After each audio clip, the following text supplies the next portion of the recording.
Stadium in Los Angeles, the New York Mets play the Los Angeles Dodgers. Friday Night Baseball is presented by Jeep.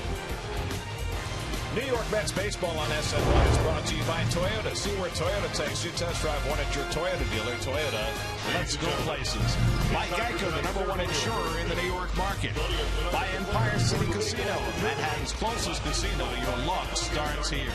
By Jeep, visit Jeep.com today. And by Good Humor, from June 25th to July 14th, look for the Good Humor Joy Squad in your New York City neighborhood. Well, the Mets have left their troubles behind in the East, they hope, and they've come out west. Hollywood. Los Angeles beckons. Mets will spend a week on the West Coast trying to get themselves righted against the top two teams in the National League West. Maybe tough. There are the standings in the National League West. The Dodgers with a 3.5 game lead over the Giants. They've been hovering right around 10 games over 500 now for the better part of a month. And a pleasant good evening, everybody, and welcome to Los Angeles. Gary Cohen, Ron Darling with you tonight as the Mets open a 3-game series against the first-place Dodgers. The Dodgers pitch well, you know that, but their offense is 5th in the National League in runs and 1st in home runs. You know about Adrian Gonzalez. He's a star. Yasiel Puig, but it's some of the smaller names who've had a big part of the Dodgers' success. And some of the younger names, Gary, when you think about it, Jock Peterson, their rookie, has been fantastic. This winter, they traded Matt Kemp because they wanted to open a spot for Peterson to play. He had 20 home runs already, had him by July 1st. The only two other players to ever do that, Wally Berger and Albert Pujols. And Howie Kendrick has been great at second base also. Kendrick has 11 game-winning RBIs, but even better, almost hitting .350 from the 7th inning later. And the ex-Met, Justin Turner, he was non-tendered by the Mets in December of 2013. He's recreated his career here. He's been unbelievable for this Dodger club. And Turner's taken over as the everyday third baseman and #3 hitter for the Dodgers of late. That's the task for Noah Syndergaard tonight. Noah's coming off his best outing in the major leagues against the Reds his last time out. 8 innings, only gave up 1 run, 5 hits. It's always really special. Your first time on the Dodger Stadium mound, I'm sure it'll be for Syndergaard tonight, especially going up against Kershaw. Going up against maybe the best pitcher in baseball, who's in a bit of a slump right now. For the first time in his career, Clayton Kershaw has lost 3 starts in a row. You know, it's interesting, Gary. We're going to show you some Sandy Koufax numbers against the Mets here. Well, Kershaw is on his way so far. In 3 starts, he's 3-0 with an 0.39 ERA here at Dodger Stadium. He's won 3 of the past 4 Cy Youngs in the National League. And Kershaw will be facing the Mets tonight, trying to beat them for the 6th straight time. Mets and Dodgers, all the action on SNY.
ticket. Contact Steve at agentsteveboyle.com. By Citi, proud partner of the New York Mets, and by Pepsi, the official soft drink of Major League Baseball. Get to Citi Field Friday, July 10th. The Mets take on the Diamondbacks at 7:10, and all fans in attendance will receive a Mets emoji T-shirt and a gift card courtesy of Dunkin' Donuts. For tickets, visit Mets.com/free shirt Fridays. Tonight's Cold Hard Facts brought to you by Clean Crisp Coors Light. Clayton Kershaw may have a sub-500 record, but he is leading the National League in strikeouts. In fact, he's on a pace for his highest strikeout total in his illustrious career. During tonight's game, you can get interactive with SNY Game Day on SNY.TV, featuring pitch-by-pitch coverage, player cards, and in-depth stats. Check out SNY Game Day on SNY.TV, your online home of all things New York sports. Man's Chinese Theater, Hollywood Boulevard.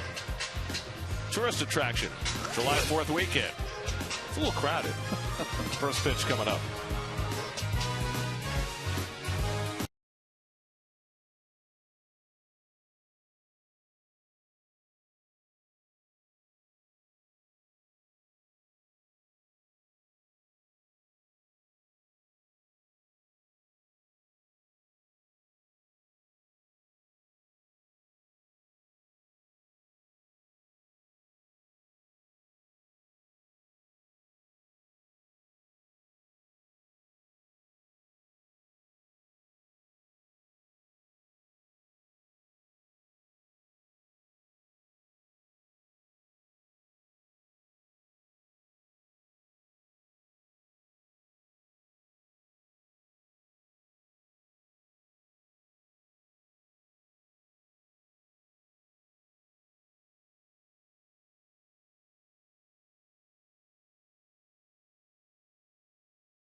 Dodger Stadium, where he's been practically unbeatable during his major league career.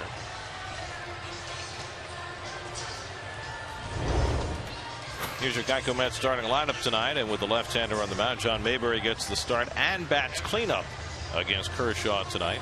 Mets have scored just 23 runs in their last 14 games. For the first time in their history, they scored just 1 run in a 3-game series against the Cubs in their just completed 3-game set. And now they face Kershaw with Curtis Granderson to lead off.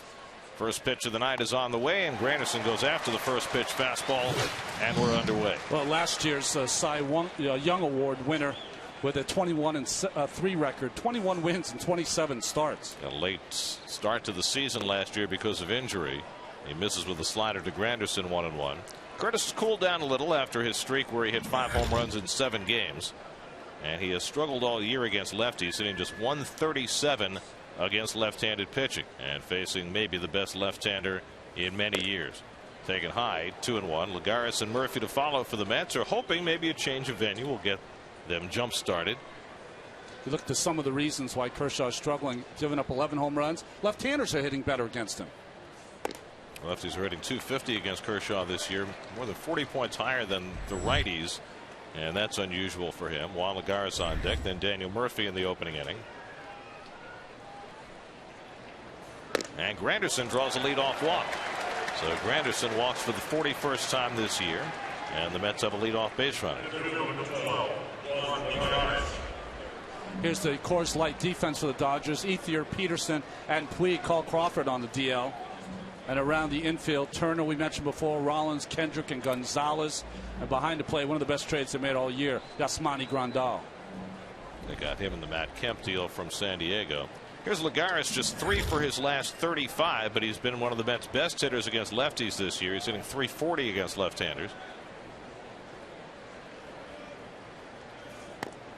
I've always been very intrigued by Kershaw's long stretch of his arms before he comes into the stretch, and he explained that he developed that early in his career because he wanted to relax with men on base, and it gives him a chance to take a deep breath before he comes to his set position. It's like guys that wiggle their fingers a little bit. Just try to get a little relaxed before they go into that violent movement. You know, it's like everything else in the game. You think that when somebody has success with a particular quirk that everybody would emulate them, but I've never seen anybody take the stretch the way Kershaw does. And he also has that glove almost on his left hip, which keeps him closed. He's already having a couple arguments with Dan Bellino, the home plate umpire, asking if that pitch was up. 1-1 to Lagares with Daniel Murphy on deck, and he hits a comebacker. Kershaw looks at second, but he'll take the sure out, and he threw a lollipop to first base and barely got Lagares for the first out of the night. And so Granderson moves up with 1 away. I was surprised that Kershaw didn't take the out at second base. It was a pretty straightforward play, just a crow hop, and he had plenty of time, but almost didn't get the out at first with the lollipop, as you called it. Ryan Blackney is the rookie first base umpire and took a beat before he called Lagares out. So the Mets have a runner in scoring position. There's Blackney filling in on this crew. Alfonso Marquez is the acting crew chief. He's at second. Mike Everett at third. Dan Bellino calling the balls and strikes. So here's Murphy, his 4th game back from the disabled list. He's 4 for 13 since his return, hitting at .284 for the year. Looking to get the Mets on the board early against Kershaw.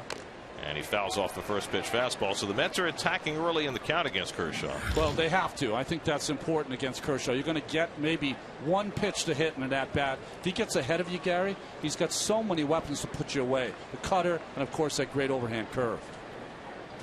Were it not for R.A. Dickey's career year in 2012, Clayton Kershaw would have won 4 straight Cy Young Awards. He's won 3 of the last 4, finished second to Dickey that year. Curveball hit in the air to shallow right center. Angling in is Peterson to call, and the rookie center fielder has it for the second out.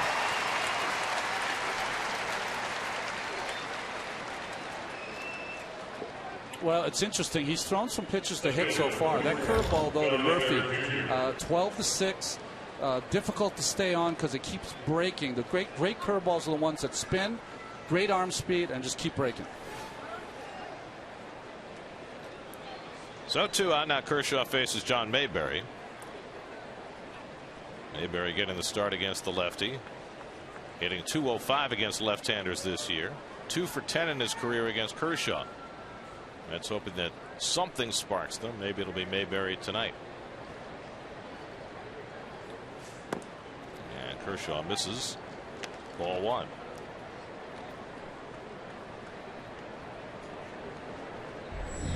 Lucas Duda, Southern California native, waiting on deck. His folks are here tonight. Really nice people and very talkative. Very talkative. The father very tall, of course. Granderson at second and 2 out, and Kershaw misses with a slider, and he's behind Mayberry 2-0. Well, I think what's interesting about this Mets offense, when you think about it, trying to get the right lineup, you see his starts against the Mets, is that here's a guy, Mayberry, he's only 2 for 10 against Kershaw, and he's in the cleanup spot because you're just looking for some kind of elixir or potion. That's foul. You saw those numbers for Kershaw against the Mets. His first ever start against the Mets was only his 2nd major league game. It was at Shea Stadium in 2008, and the Mets knocked him out in the 4th inning and gave up 4 runs.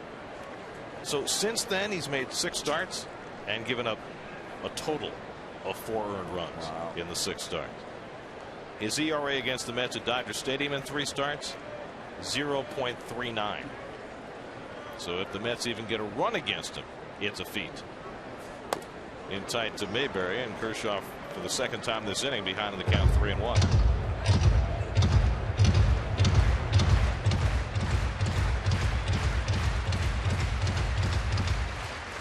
Three of the last 4 Cy Youngs. He's won a Gold Glove, MVP last year, and he's only 27 years old.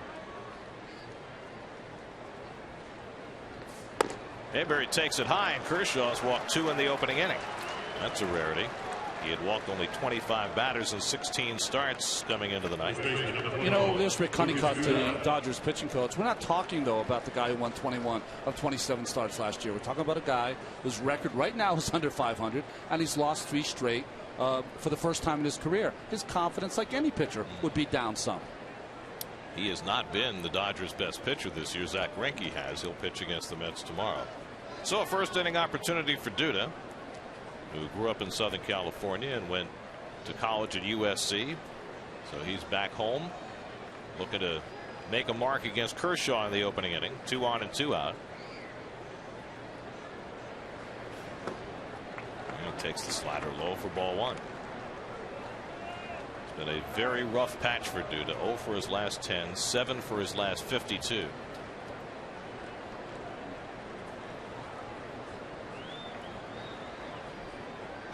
Granderson at second, Mayberry at first with 2 down. And Duda fouls away the fastball, 1-1. Mentioned Clayton Kershaw is 27. Here's your fact of the night. Clayton Kershaw is 3 months older than Jacob deGrom. You mean one of the Mets' young pitchers? Exactly. He's already had a phenomenal career, won 103 games already. At this point in his still very young career. And the curveball bends in for a strike. 1-2. That's as good as it gets right there. Right at Duda and bent it over the plate on the inside part. This will stand you right up as a hitter. Nothing else you can do. Kershaw was first coming up with the Dodgers. Joe Torre was their manager. He saw the fastball, saw the curveball, and invoked the name Sandy Koufax. And everybody said, it's not fair. You can't hang that on the kid. Well, maybe you can. Maybe so. 1-2 to Duda. Wilmer Flores would be next. And Duda looks at the curveball that misses down, 2-2. That's a good sight to see, though. After taking a good curveball for a strike, he takes one that's out of the strike zone. We've seen him swing it worse. Maybe some home cooking family here might help Duda out of his stretch. So Kershaw about to throw his 20th pitch of this first inning. 2 on, 2 out, 2-2 to Duda.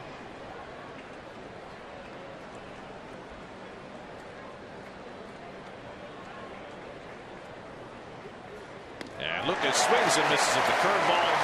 Kershaw strikes out Duda, and the Mets strand 2 in the opening inning. Noah Syndergaard takes the mound to face the Dodgers when we come back.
They moved him up to the 2 hole. Justin Turner has taken over as the everyday number 3 hitter. Jock Peterson hitting home runs out of that leadoff spot. Dodgers did more home runs than any team in the National League.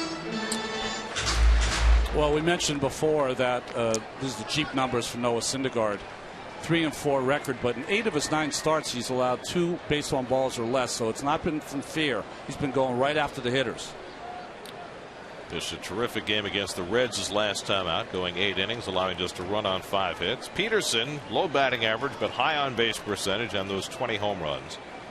Top 10 in the National League in both on base and slugging percentage. Also in the top 3 in the league in walks and in strikeouts. So it's been a really interesting rookie year for Peterson. Syndergaard throws a first pitch fastball at 98 miles an hour. Mark McGwire, Dodgers hitting coach. And the curveball from Syndergaard gets him ahead 0-2. Well, like Peterson, McGwire had a good rookie year with the home runs when he hit 49. Yeah, that's the kind of territory Peterson might be invading. Last year in the Pacific Coast League, he was a 30-30 player, which is a vast rarity at the minor league level where you don't play that many games. 144 instead of 162.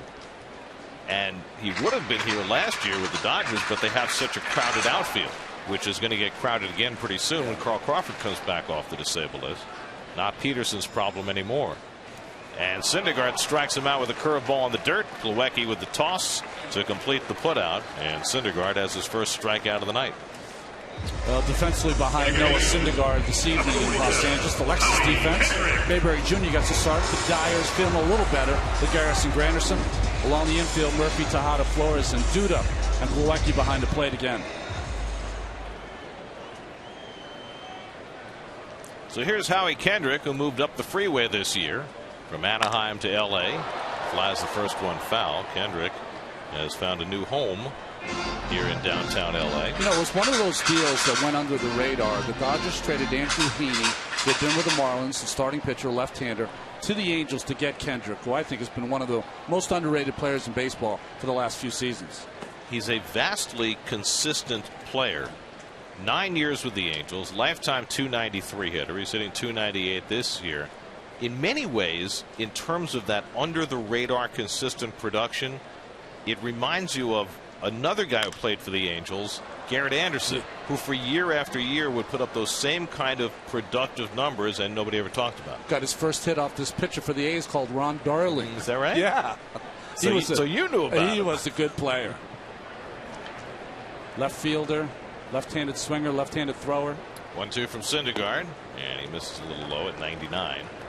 2-2. That's a good call, Garrett Anderson. Kendrick is one of those guys. He's really good defensive player. I think that's lost in his offensive prowess.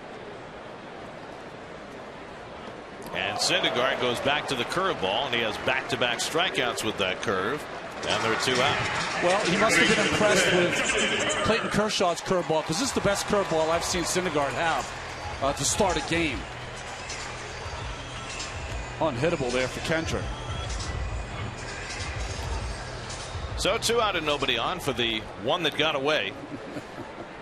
Justin Turner, whom the Mets non-tendered 2 winters ago, and he has become a star here in Los Angeles. Turner having a remarkable year.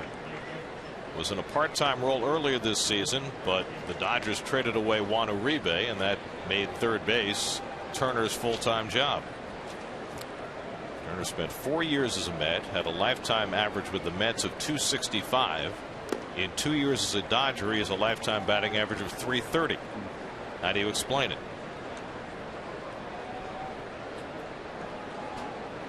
And he already has a career-high 11 home runs this year.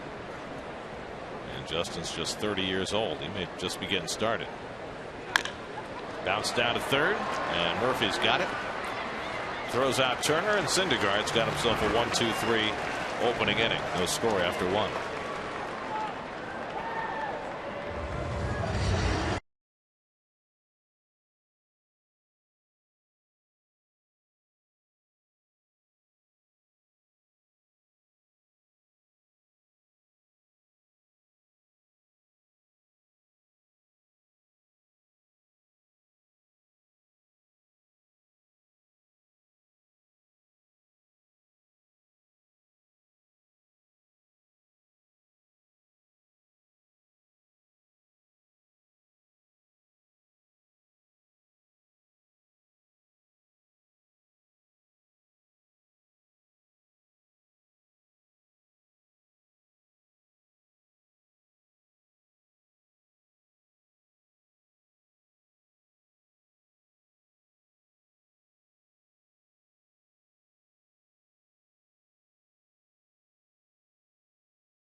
going on every moment.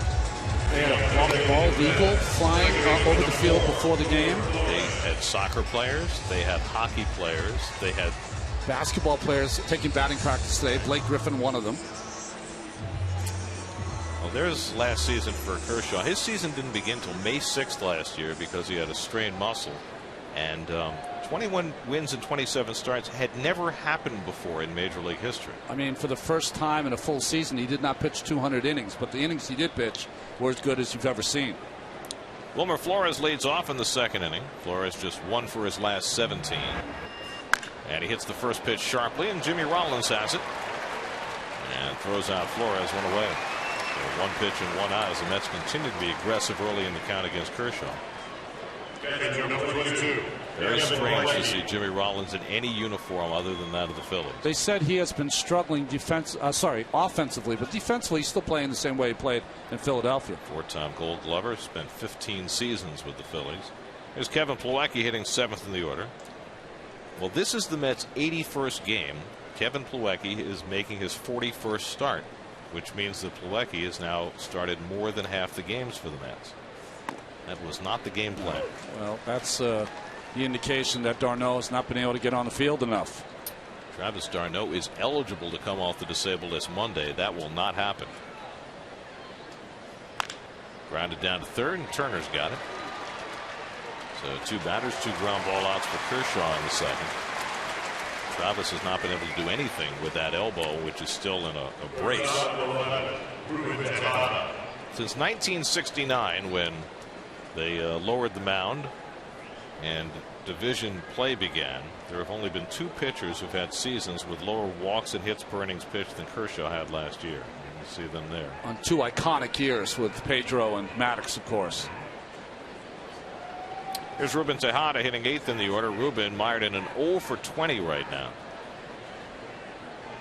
I think what's never talked about with Kershaw, Gary, is just he's got a little bit of a funky delivery, and I think that's part of the reason that he's so difficult to hit. He's got that little delay or pause at the bottom. Fly ball out to left. Coming in quickly is Ethier, but it drops in for a base hit. So Ruben Tejada snaps that 0 for 20 streak with a little dunker into left for the Mets' first hit of the night. A little cutter in by Kershaw. Gets in and breaks the bat, but Tejada has no problem giving that bat up to get a base hit off Kershaw. So the Mets have a 2-out base runner, and now Noah Syndergaard will step in. Syndergaard 4 for 16 with a home run. I'm trying to think, has he faced a left-hander before? I don't know. Certainly not one of this quality, but then very few are. As Johnny Cueto was last time on the mound. Cueto pitched a good game, but Syndergaard was better. Hit 1 ball very hard against Cueto, lining out to right field. Mets pitchers have been holding up their end offensively. 27 hits for the Mets pitching staff, tied for the most in the majors. Good looking fastball by Kershaw, 1-1. Throws that easy 95 out of the stretch. You were talking about his hands going over his head, Gary. As soon as he gets to the belt, he kind of leans towards the plate and starts his motion that way without a leg kick. Watch him get to the belt and start to lean towards Syndergaard. There he no. Well, that time he threw to first. No one gets thrown over more than Tejada. When you think about his speed. For a guy who never runs. Yeah. I mean, they'll play the corners in against him, and he never bunts.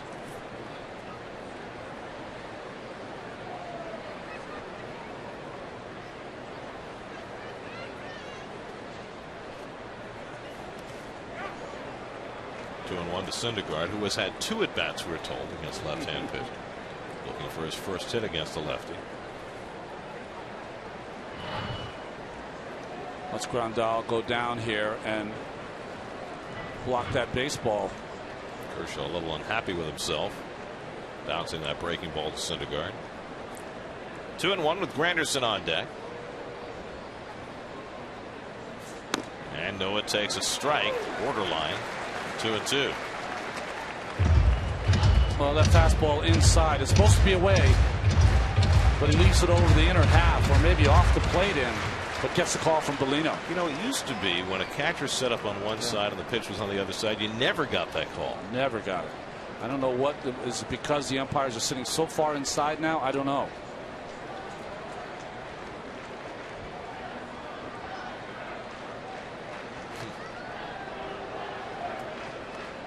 If Ruben ever wondered, what do they think before I go? Who's the advanced scout for this team? Don't they know me?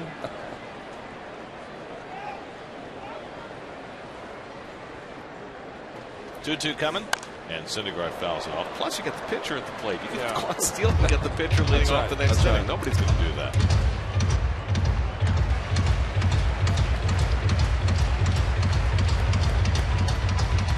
I'll tell you, these Met pitchers, you've got to treat them like hitters. They really have an idea at the plate.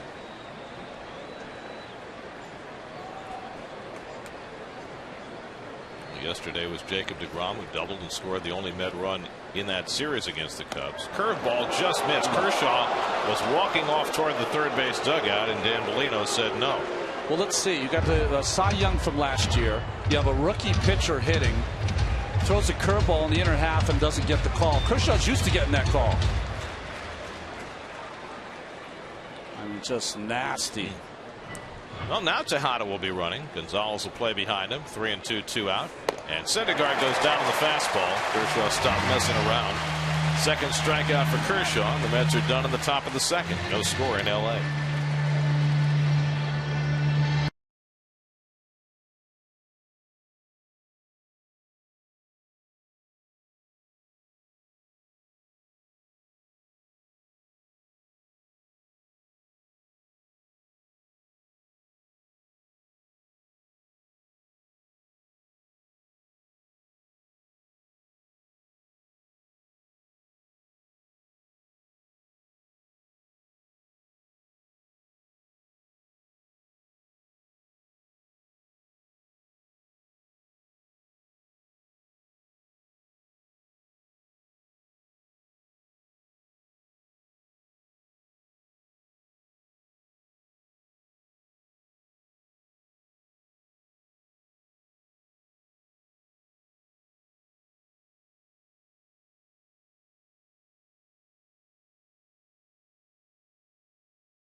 Third Cy Young award to that monument to Kershaw out of the parking lot.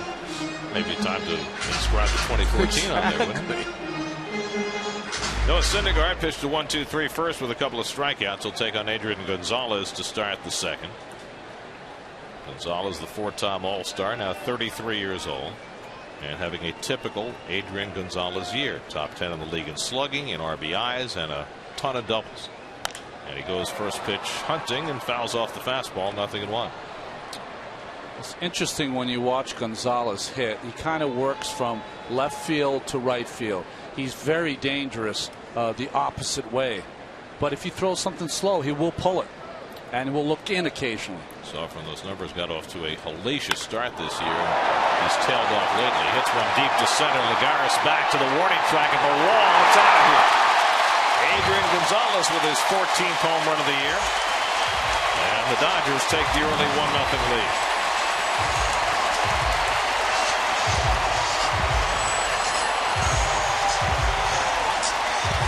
Well, we were singing his praises. Gonzalez, one of the best hitters in all of baseball, caught a changeup from Syndergaard. And the Dodgers, who get more home runs than any team in the National League, get their 103rd. That's a young battery's mistake. First pitch fastball, he hits foul. They come back with a changeup. It allows him to catch up to it. Now Yasiel Puig, he first pitch swings and flies one to center. This one's playable for Lagares, and he makes the grab. So Puig is retired, one away. He gets more crowd reaction than just about anyone else in baseball with his at-bats. Well, it's an enormous crowd here in Los Angeles tonight. Holiday weekend, fireworks after the game tonight. Kershaw on the mound. Dodgers playing well. Sometimes it's hard to know where the crowd noise ends and the decibel level of the public address begins, because it's the loudest PA I've ever heard in any major league ballpark. Here's Andre Ethier hitting at 270. To me, it's like if you've been to a basketball or a hockey game professionally, it's so loud during the game. That's kind of the effect I think they're trying to get here. I'm not sure that works in baseball, but anyway. It's very funny because you always came to Dodger Stadium and you felt it was a more relaxed environment than the East Coast stadiums. Now it's become a much more raucous environment, much less relaxing. 2-1 to Ethier. They've spent an enormous amount of money on this franchise, both in terms of upgrading the stadium, in terms of upping their payroll since the new ownership took over, and they've had the results they've wanted. They've won 92, 94 games the last 2 years. They're in first place this year. But it's changed a little bit, the feeling when you come here to Dodger Stadium. Well, I felt it was a little bit like that, Gary, years ago when Fox first bought the team. Right. And you saw a lot more new types of things that you saw at arenas coming to ballparks. But then the ownership group changed. It became more pastoral here like it had been before. But again, now it's pretty loud, as you said. I mean, the view's still beautiful. We still have the San Gabriel Mountains out in the background, but it's almost like they're reverberating now. 2-2 to Ethier. And Syndergaard challenges him, and Ethier pops it up. And Tejada has the call. Mayberry's going to call him off, and they almost collided. Mayberry makes the catch. Tejada never gave ground as Mayberry came rumbling in. And they were very fortunate that they didn't collide. I should say Ruben is very fortunate they did not collide. That was a heavyweight against a flyweight right here. But he's so tall, he kind of just reaches over Ruben. And like you said, lucky that no one was hurt. Ruben's calling it. You got to call it until you hear the outfielder, and he just, maybe you said it's loud here. He couldn't hear him. It's possible. They were certainly both calling for it. And it's the outfielder's ball, but Tejada may never have heard him. Here's Yasmani Grandal taking a changeup outside. Grandal came over from San Diego in the Matt Kemp deal, and he has had a very good start as a Dodger. 12 home runs, hitting .269. He's been an oft-injured player early in his career. He's only 26 years old and may just be hitting his stride. Well, tremendous hitter. His development as a defensive catcher have gotten better every year. He and Yonder Alonso were something of a tag team. Played together at the University of Miami. Went to San Diego together. Now they've been split up, and Grandal running on his own and staying healthy. Curveball misses, and Syndergaard falls behind 3-1. Well, Texas is smiling here at Dodger Stadium tonight with these two big hard throwers. One from the left side, Kershaw, and the right side, Syndergaard. Kershaw from Dallas. Syndergaard from Mansfield, Texas, and he issues his first walk of the night as Grandal is aboard. Syndergaard didn't walk a batter in his last start in 8 innings against the Reds. He pushed his numbers down to 1.7 walks per 9 innings, which is pretty impressive for a rookie through 9 starts. Well, I think it's outstanding when you think about where he was at this time last season in AAA, Gary, where he struggled. Well, here is Rollins. Mets first look at him in something other than a Phillies uniform. 2,366 hits, 223 home runs, 3-time All-Star, MVP back in 07. He's had quite a career. And now wearing Dodger blue for the first time. I've seen a few hitters this year decide to give up switch hitting and go to their natural side. I mean, his splits are crazy for Rollins. Hitting just 198 as a left-hand batter, 275 right. Syndergaard quickly ahead of him 0-2.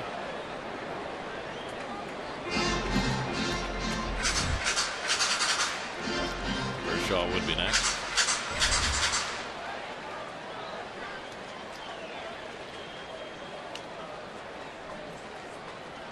Rondell, no speed at first. 0-2 coming to Rollins, and it's up and in. Syndergaard looking for his first career road win. He's gone 0-3, 6.52 in his 4 starts away from Citi Field.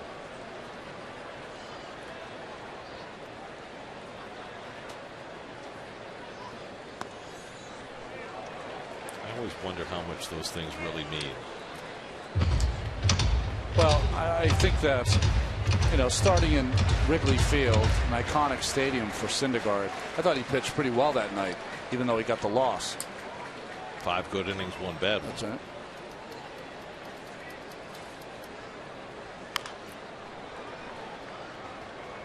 Well, here he is in another iconic stadium.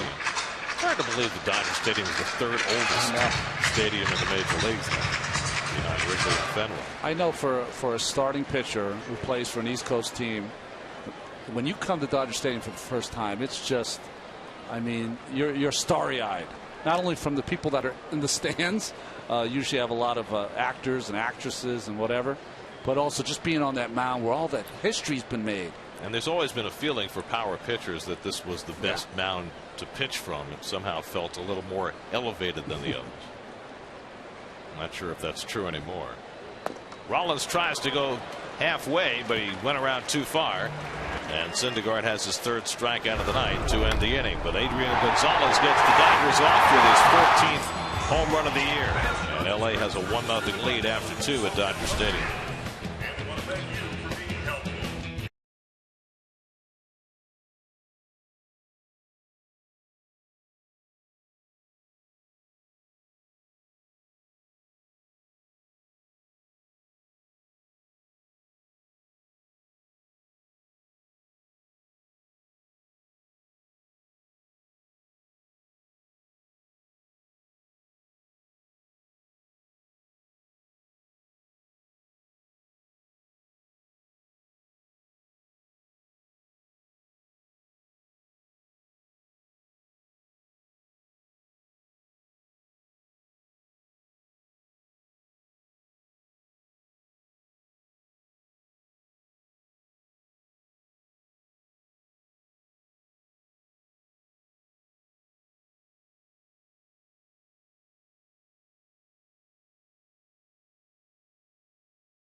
Pitching, that's big Don Newcomb in between Jackie Robinson and Roy Campanella.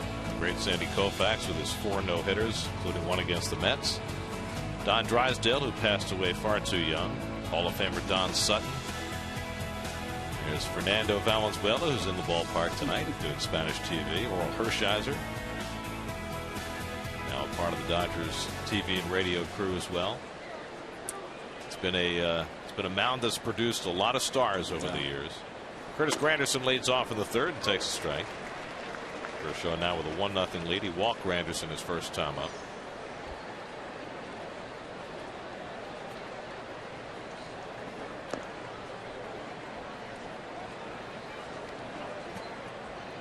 The Cy Young Award began in 1956. At first was just an award given out to one pitcher in all of Major League Baseball. They split it up, I think, in 1967.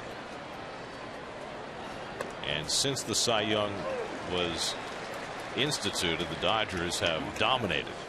Well, didn't Koufax, his 3 he won was when, like you said, they only gave up 1 Cy Young. Right. Yeah, he retired before they split it up. Curveball bounce foul.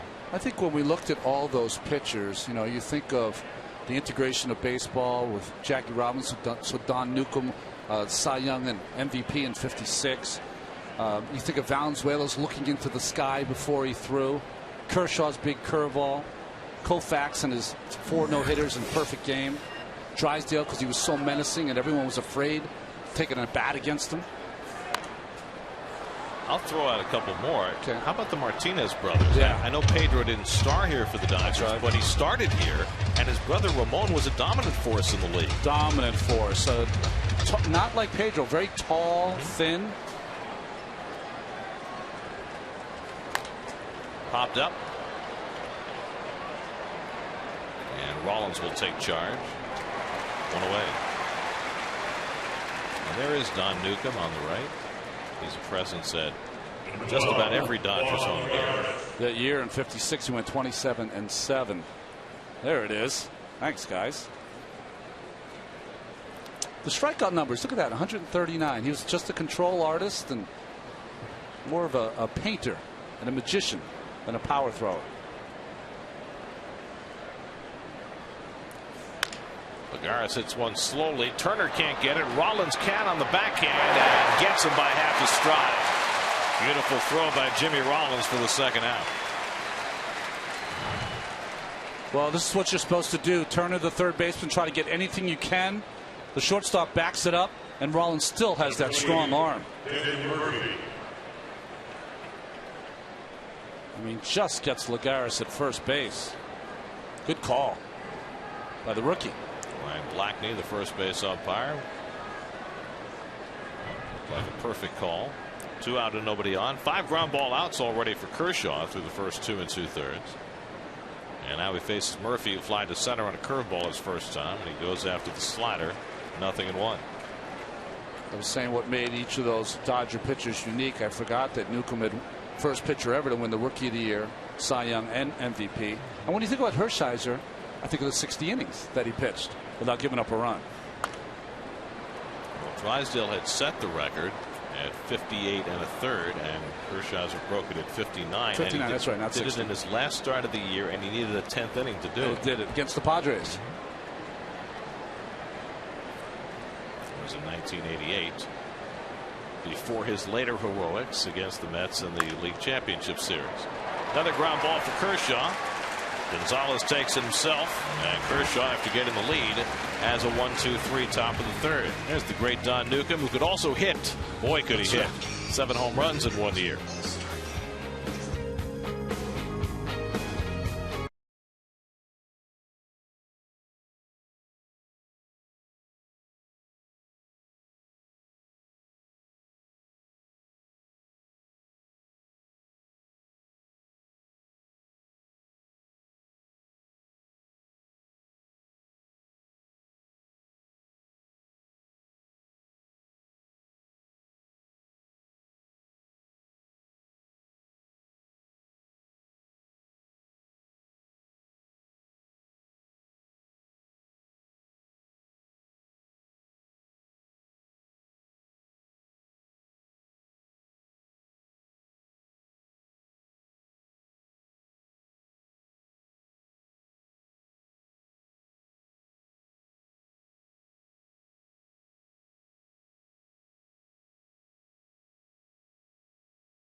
little shot of the California coast.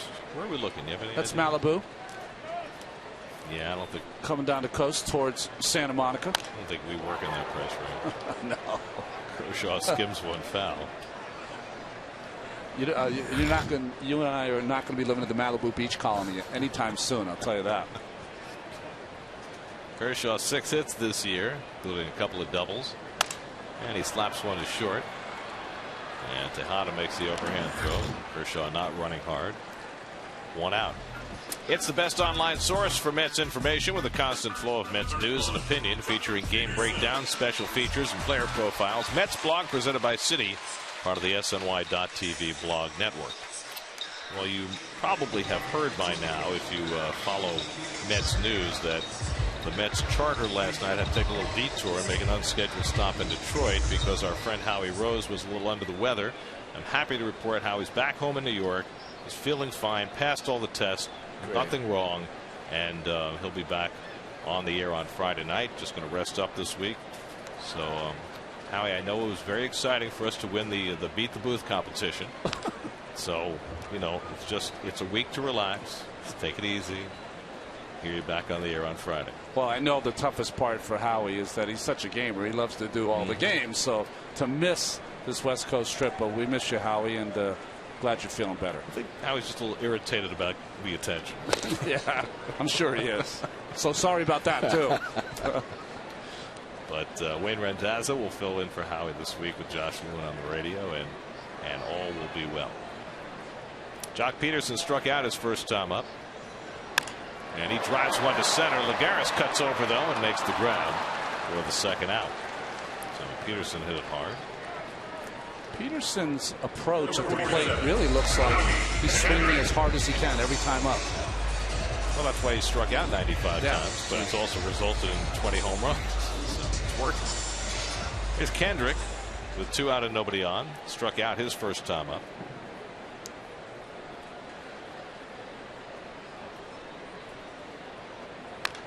And the bat goes sailing toward Justin Turner in the on-deck circle. Almost got him. Justin able to vacate just in time.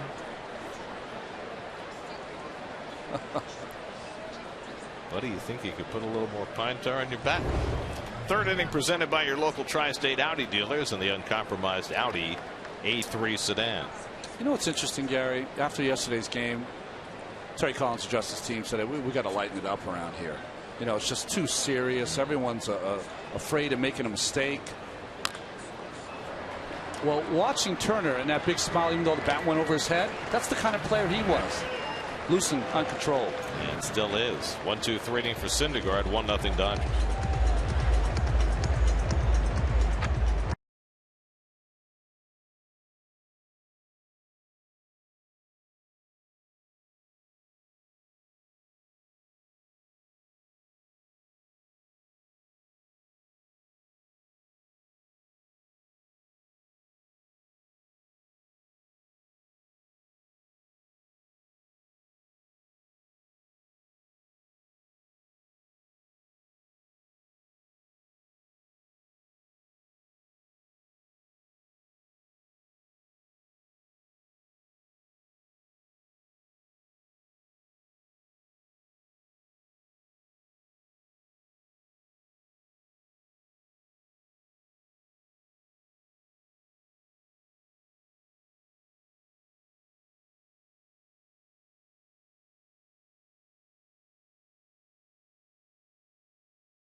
a young age, and it's an interesting comparison when you look at some of the Mets stars. Yeah, I mean, people look at the Mets stars and say, hey, they're so young. When they get it going, they're going. Well, Clayton Kershaw has had it going for 225 starts, but that's where you want to be at some point if these young pitchers turn out to be as special as they've been so far. John Mayberry leads off for the Mets in the 4th against Kershaw. And Mayberry pulls one over the bag, past Turner and down the line. Into the corner it goes for Ethier, and Mayberry heads to second, and he's in standing with a leadoff double. So John Mayberry plugged into the cleanup spot against the lefty as a walk, and now a leadoff double in the 4th. Well, what I find interesting with Kershaw, who throws so many cutters into right-handers, that Turner was playing off the line and could not get to this baseball. But good hitting by Mayberry. See, he's off the line about 4 or 5 steps, tries to retreat, but can't get the leather on it. So the Mets have the tying run at second with nobody out. Getting that runner over has been a huge problem for the Mets in recent days. Duda will try and do at least that. Struck out his first time up. They don't put a full shift on against Duda with the lefty on the mound and a runner at second. And it gets away from Grandal, and over to third goes Mayberry. So Kershaw bounces a curveball, and the Mets have a runner at third with nobody out. Well, when I came into today's game, I was thinking to myself, how could Kershaw be under 500? Well, it's little mistakes like this, giving up the double to lead off the inning and then just bouncing a curveball. That one not even close. So the Mets have the tying run at third, nobody out. The infield's going to play back, so they'll concede the run on a ground ball.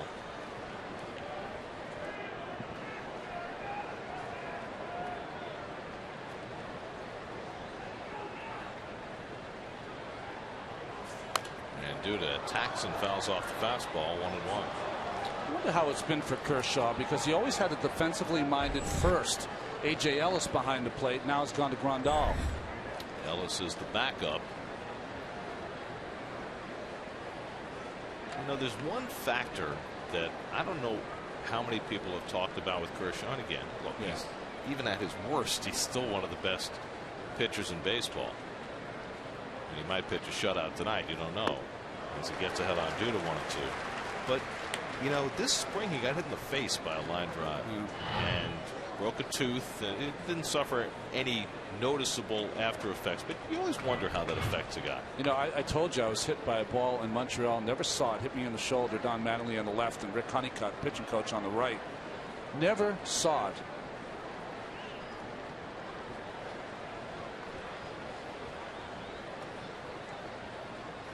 And Duda pops up the curveball. Mayberry will have to hold at third. And Kendrick squeezes it for the first out. And they used to have some yellow seats there, so Montreal did not have a lot of people that would come to the games. So sometimes it would come out of the yellow seat, you didn't see it. Hit me right in the shoulder, threw the guy out of first base. Next pitch I threw, I recoiled, like almost afraid that the ball was going to come back at me. And whatever you have part of your DNA as an athlete, it went away, thank God. But I mean, you can see if it didn't go away, how difficult it would be to pitch. I'm not saying Kershaw has that. Right. You just wonder as you look at reasons why he may not be quite as dominant this year. Who knows? Maybe that is a factor. Infield comes in now for Flores with 1 out.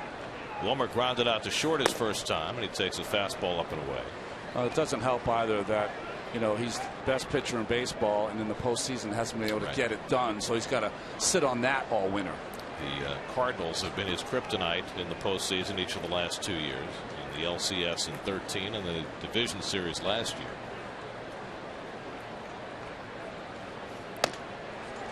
Flores takes a slider for a strike, 1-1. His overall postseason numbers are not good. He's had some good games here and there, but these last 2 years against the Cardinals, it's blown up on.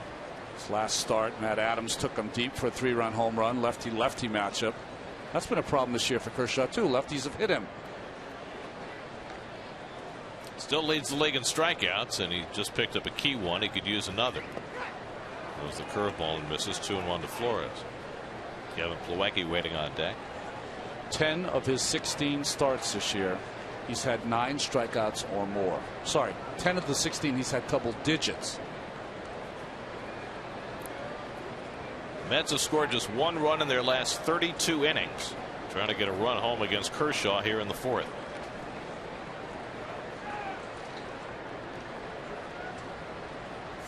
And Flores bounces one through the hole, and that'll get the run in. Mayberry was not running on contact, so if Gonzalez gets to that ball, the run was not going to score. But Flores able to sneak it through for an RBI single, and the Mets tied the game at 1. Well, Wilmer Flores is 33rd RBI, and he just hit him where they weren't, as he just splits Kendrick and Agon.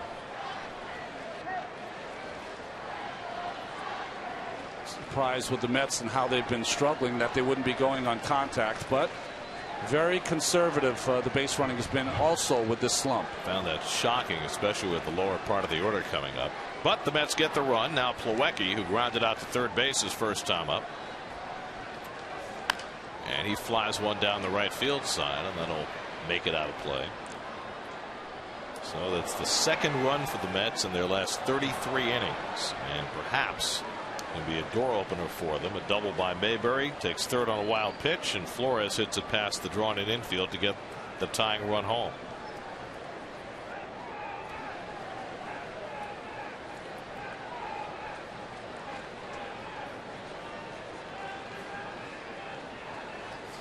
Plawecki grounds one toward the hole. Sliding Rollins to get it. Gets the force, but not the double play.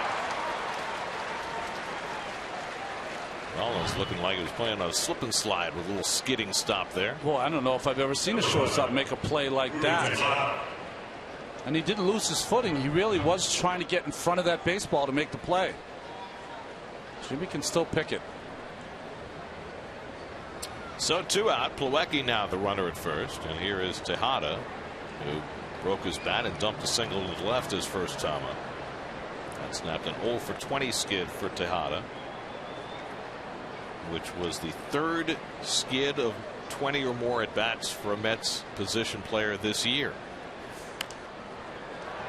John Mayberry had an 0 for 21 in April and May. Eric Campbell had an 0 for 28 in May and June. So Tejada's put this one behind him. Against the mighty Kershaw. Yeah. His 4th hit, by the way, in 8 career at bats against Kershaw.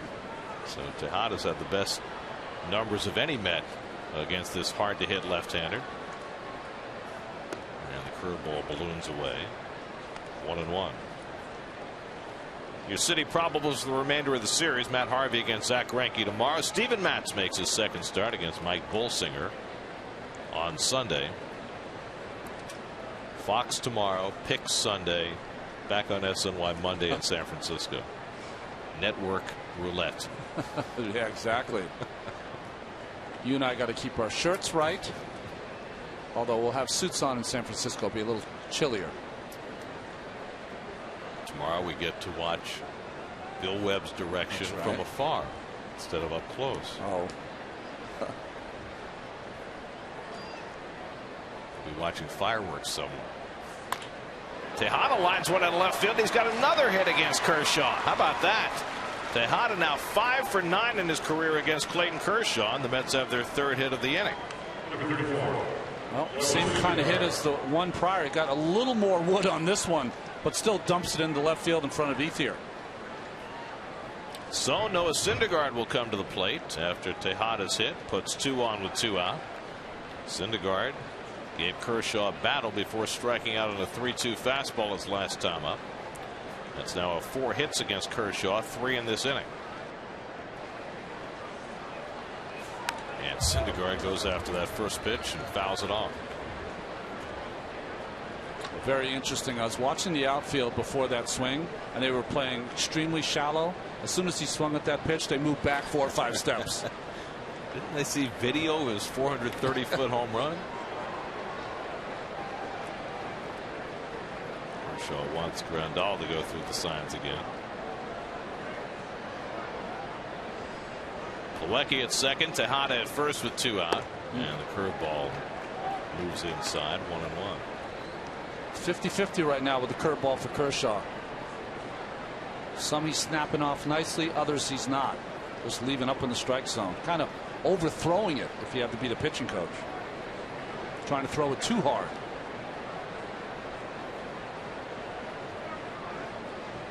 One to Syndergaard. And Noah takes a fastball for a strike. 1-2.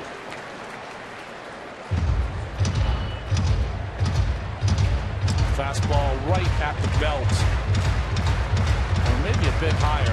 I think Syndergaard thought that was up and away.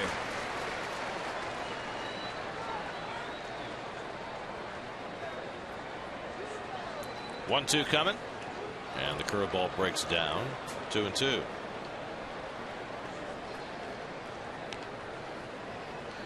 I mean, folks at home, I don't know how to tell you this, how hard it is for a pitcher who doesn't get lots of at-bats, plays once a week now in the 6-man rotation, to be able to take that curveball in the dirt from Kershaw.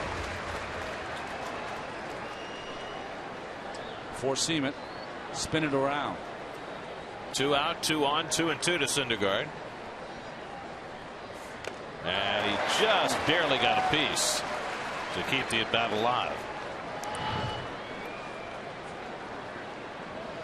Well, with deep counts, the ability to foul just barely this pitch off has driven up the pitch count to Kershaw. Getting out of Grandal's mitt. Lucky at second, Tejada at first with 2 out. A run home for the Mets here in the 4th. The pitchers have had to help themselves. Syndergaard trying to do just that. And now he's worked the count full as Kershaw misses with a slider. He's getting awfully upset with himself. Yeah, he's really pitching frustrated out there. You know, he's lost 3 straight. A little cutter right in the dirt. He's lost 3 straight for the first time in his career coming into this game. Granderson would be next. Runners will take off. 3-2, 2 out. Plawecki at second, Tejada at first. Syndergaard goes down swinging on the fastball, and the inning is over. 3rd strikeout for Kershaw, but the Mets played a run on Flores' RBI hit. It's 1-1.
Question: which player holds the Dodgers home run record by a rookie?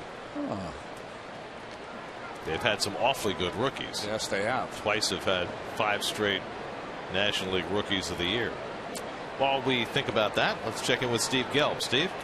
Gary, if you remember in late May, Noah Syndergaard, his 4th start of his career against the Phillies, he threw that 2-seam fastball more than 50% of the time. And what made it such an interesting story was, 1, how effective it was, but 2, we found out after the game that he pretty much just picked up that pitch earlier in the week found a nice grip with Dan Worthen and was confident enough to use it that often in the game. He's obviously added it to his repertoire throughout the season now. Dan Worthen said he only remembers one guy who picked up the two-seamer that quickly, and that guy actually was Jeurys Familia a few years ago in spring training. Picked up, same type of deal, same grip, threw the first pitch in a side session, 96 miles an hour, dropped off the face of the earth, and you know how effective that has been for Familia. Worthen said with the way that Syndergaard pitches, the power pitcher, and he throws that pitch 97, 98 miles an hour, it is a huge weapon if he can harness it here moving forward in his career. Well, I think when you're talking about power pitchers, and remember what Steve was referring to is that he has that cross the seams grip for that sinker that Dan taught him, which is very unusual. Turner to left center. That's down for a base hit. It'll go all the way back to the warning track. Turner motoring into second, takes a turn and holds on with a leadoff double.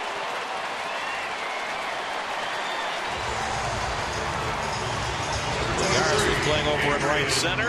Turner hit it to left center. Well, breaking ball down, but Turner is red hot. You know, he's had the ability now.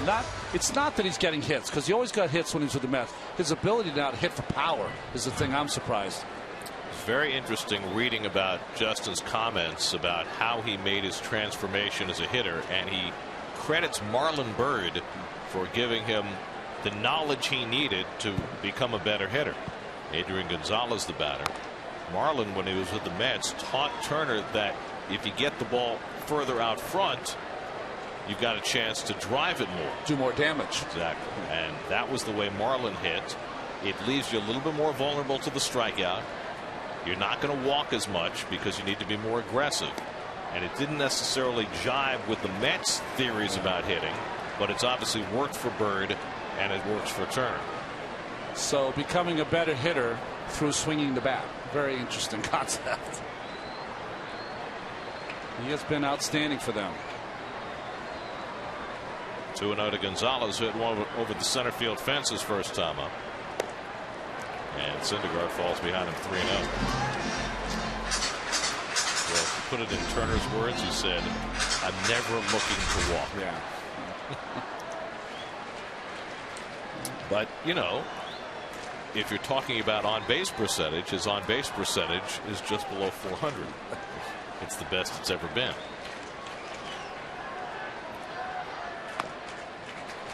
There's a strike to Gonzalez, 3-1. That's that two-seamer that Steve Jobs was talking about to get a strike in this count. Watch this ball just running away just enough from Gonzalez, who looked to me like he was swinging 3-0, but he catches the corner. Yasiel Puig waits on deck.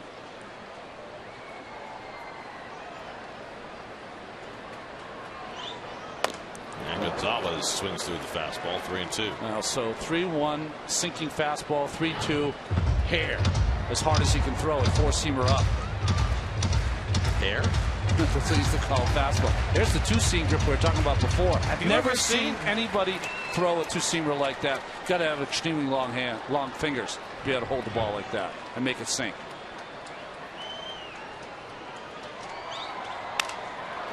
To the right side, Duda has to lay out to get it. Syndergaard over to cover, and they get the out. A productive out that moves Turner over to third. Ball was a little quicker than Duda thought, and he has to really lay out for it. Well, just think about this. Good play first by Lucas, and throws a bullet over there to Syndergaard, who does a nice job of not only getting over there, but also checking the runner at third. This is what you have to do as a pitcher. There's a runner on third, you check him right away after you tag the bag. Nice fundamentals by Syndergaard. Well, it's a 1-1 game in the fourth. Yasiel Puig is coming up, and the Mets, after thinking about it, they're going to bring the infield in. The way the Mets have been struggling to score, I don't think they have any choice. Yes, it's the right play. Puig fly to center on the first pitch he saw from Syndergaard in the second. And he goes after the first pitch fastball, 0-1. Puig in his third year now with the Dodgers, lifetime .304 hitter, but he missed 6 weeks this year with a hamstring injury, and he's hitting just .161 with runners in scoring position this season. Tries to check, And he does. 1-1. Just have to remember this about Puig, is that one of the great skills he has, he's a very aggressive hitter. But you can use that against him. He will literally chase the ball a foot outside if you get ahead of him. Turner at third with 1 out. 1-1 game in the fourth.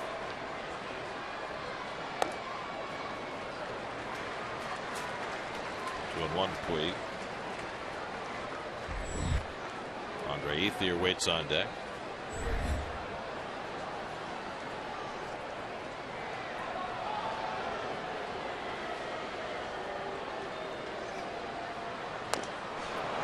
Good curveball. Yeah, good 2-1 breaking ball. You love to see your young pitchers able to do this in a situation where he needs to strike out. 2-1 breaking ball down and away. The hitter's looking for a fastball. Curveball's really been diving for Syndergaard tonight. 2-2 now to Puig. And now a full count. He's trying to pick off that inside corner, but not able to against Puig so far. You have to think he's going to go back to the breaking ball here. 3-2. Fastball away. 3-2 coming. Ground ball. Duda lays out again. This time Syndergaard didn't cover, but Duda is able to beat him to the bag. Beautiful play, Lucas Duda. Syndergaard forgot to break. Duda had to do it himself. Turner holds at third, and there are 2 out. How about Lucas Duda making like very nimble? Gets the foot on it, has to jump over Puig. Boy, Puig's really lucky diving at the bag there. He could have easily gotten his hand stepped on. Good play by Duda, not a good play by Justin Turner at third base. Once Duda started running full out, he could have taken off. There's no way that Duda could have turned around and made a play at home. So 2 out. Turner stuck at third, and now Andre Ethier with the infield back. Turner makes a dash toward home, but Syndergaard not noticing, and Ethier flies one out to left. And just like that, Syndergaard works around the leadoff double by Turner with some help from Lucas Duda.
Sandy Koufax gets his 10th strikeout, his second consecutive shutout of the Twins. On Monday on a 4-hitter, today on a 3-hitter. Every pitcher, of course, likes to finish a game with a strikeout. This was, of course, not a game. This was the 7th game of the World Series. Boy, World Series celebrations have changed in the last 50 years, haven't they? Crazy, right? I mean, it was like a Wednesday night game or something. That was Sandy Koufax shutting out the Minnesota Twins in Game 7 of the World Series on 2 days rest. Wow. Faced Jimmy Cott in that game, didn't he? Jim Cott started, that's right. Cotton, Mudcat, Grant were the top 2 starters for the Twins that year. Curtis Granderson leads off in the 5th inning for New York. Granderson has walked and popped up 0 for 1. Granderson, Lagares, and Murphy against Kershaw, who gave up 3 hits and a run in the 4th. And he throws a slider by Granderson, 1-1. It's almost like he took a little off that slider there.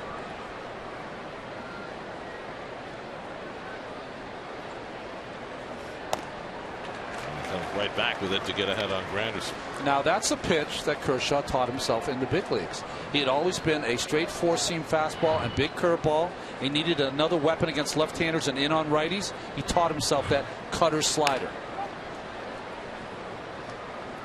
One of the reasons why Kershaw has led the major leagues in earned run average each of the last 4 years. He's the only pitcher in history to lead the majors in ERA 4 straight years.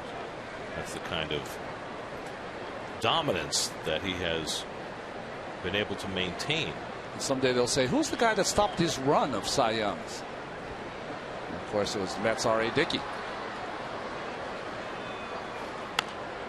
Grounded down to first. Gonzalez will flip it to Kershaw. 1 away. Well, Kershaw led the majors in ERA 4 years in a row. Zach Greinke, his teammate, leads the league this year. And Sandy's 4 seasons from 63 to 66. He's Cy Young Award winner and MVP in 63, but I mean, off the chart numbers.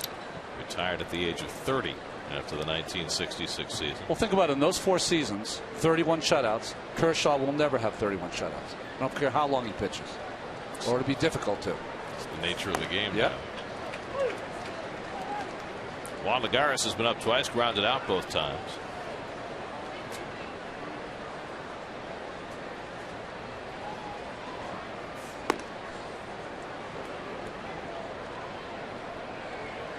Kershaw pitched the best game of his career last summer when he no-hit the Colorado Rockies and struck out 15 in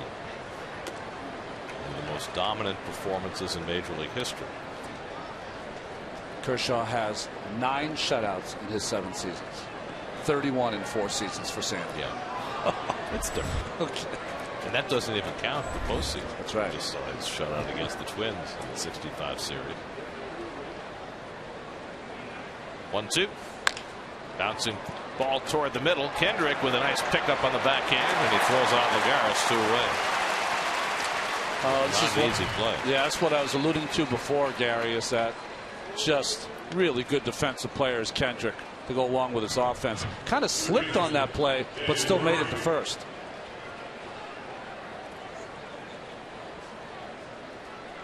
So 2 out and nobody on. This has not been a dominant strikeout game for Kershaw. He has been a ground ball pitcher tonight. Already 8 ground ball outs. Murphy's flied out and grounded out 0 for 2. It's like every single pitch that Kershaw doesn't throw it where he wants to, he snaps his head back, snaps the ball back from the catcher in frustration.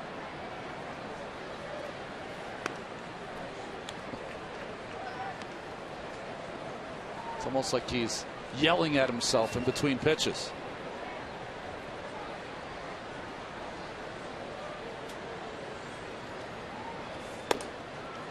And now it's behind on Murphy, 3-0. Kershaw walked 2 in the first inning. Hasn't walked anybody since. John Mayberry, who doubled against Kershaw his last time up, would be next. 3-1. Cannot find that outside corner with Grandal behind the plate. Every pitch that he tries to throw, fastball outside, is leaking back in. Murphy fouls back the fastball, 3-2. Murph had a pitch to hit there, missed it.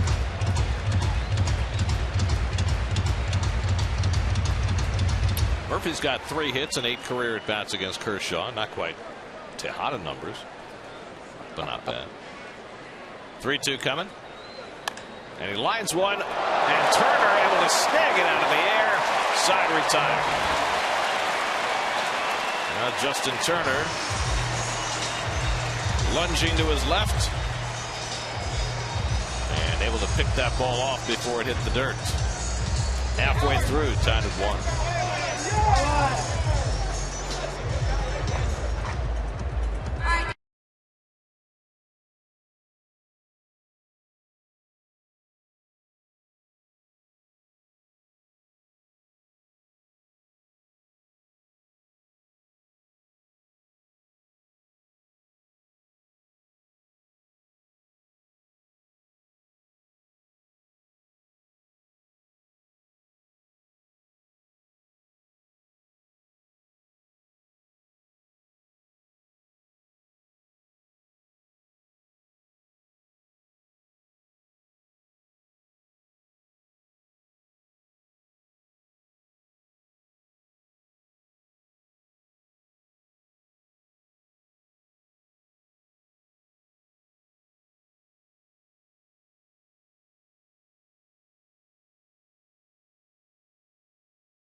Their rookie home run record. I want to say Eric Karros. Karros, I was going to say the same thing.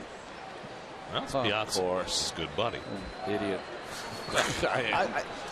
You don't want to go with the obvious guy. That's what always happens, though. You say, can't go with the obvious guy. Let me go with someone else. Second guessing ourselves up and down. As Monty Grandal leads off the home fifth and takes a curveball for a strike. Grandal walked his first time up. 7, 8, and 9 in the Dodger order. Against Syndergaard, has allowed only 2 hits. Both have been for extra bases. A home run to Gonzalez, a double to Turner. But he was able to work around the leadoff double by Turner in the last inning with some defensive heroics from Lucas Duda. Jimmy Rollins on deck, then Clayton Kershaw for the Dodgers in the 5th.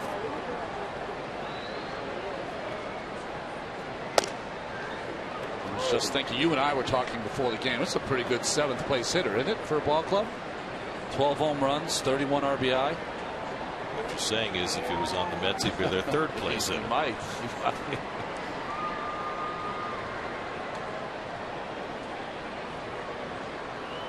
Slash just foul.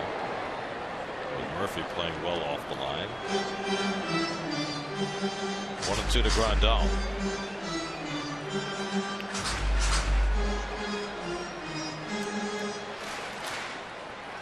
Ballpark just about full tonight, over 50,000 on hand.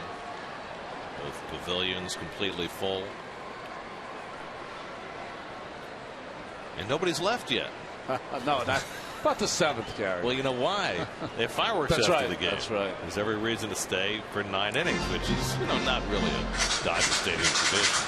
You know what's interesting for watching going out here? You mentioned all that. Pitching against Kershaw, Dodger Stadium, 50,000 people, and Syndergaard's pitching outstanding. Nice to see. 1-2 to Grandal. Got jammed and somehow fouled that ball off.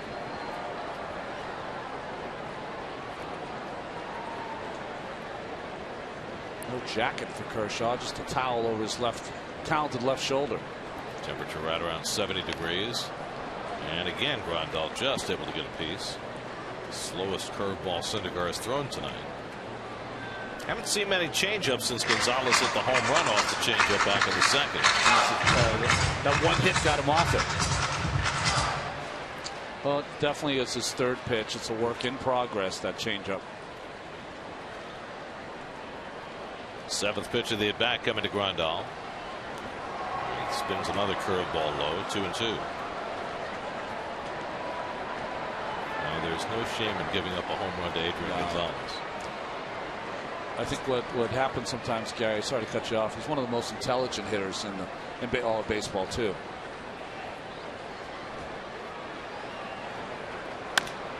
Dahl lifts one toward the left field corner.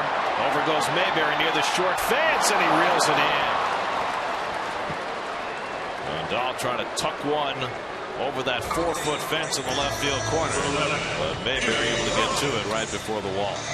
Well, good job by Mayberry. You see him feeling with that right hand. Sometimes tricky down there. You're trying to feel for that wall, but makes a fine play.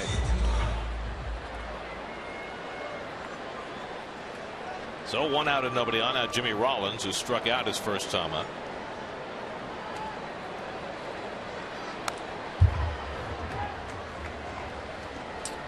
Jimmy's bat from the left side. Now I'm talking about, we've watched him play a lot. It's a little slow from that left side.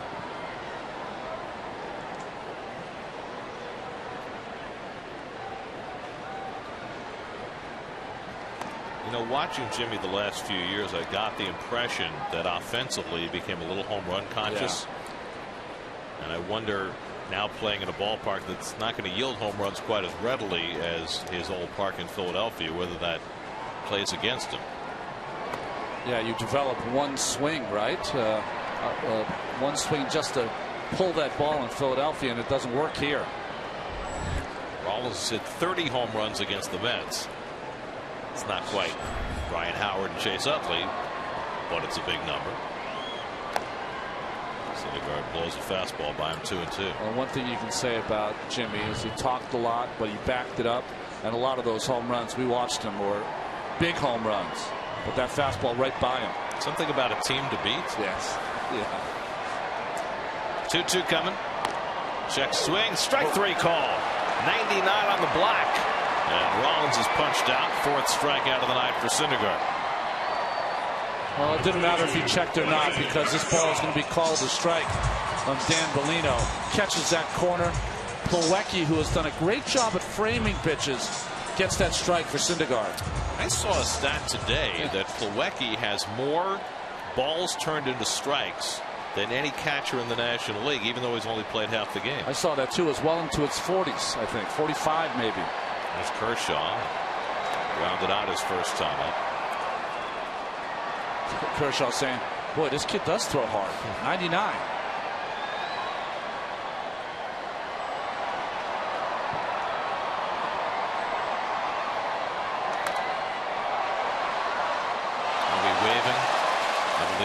Yes, we're waving. It's back. What was that big in the 80s? The wave?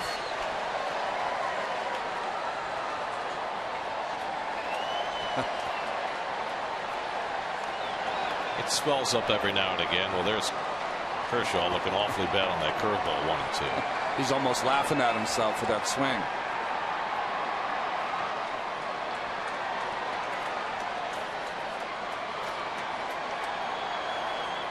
One-two from Syndergaard. That time he had Kershaw bailing out on that curveball.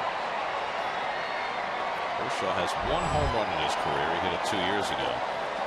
That's in a game. I think it was opening day, and the score was 1-0, I believe, in that game. It was the only run, and he pitched a shutout. That Little League game you talk about? Yeah, it's got a piece of that fastball.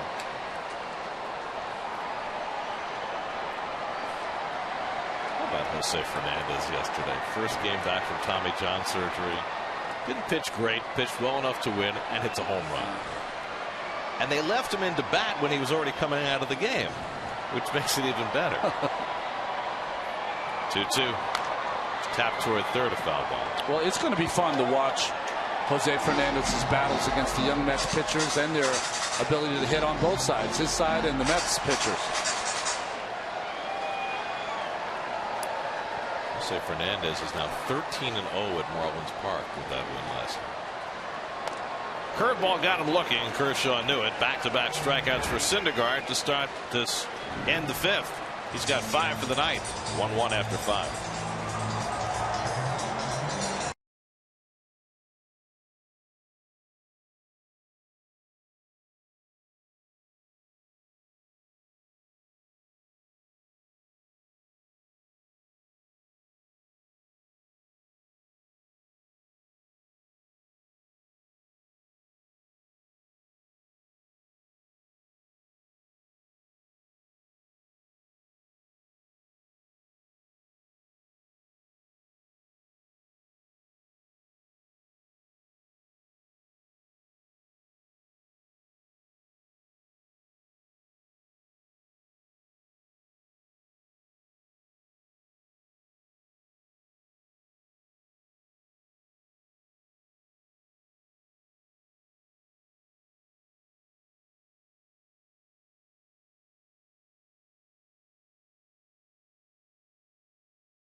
Mayberry has had a productive night in the cleanup spot, a walk and a double, and he scored the Mets' only run of the game.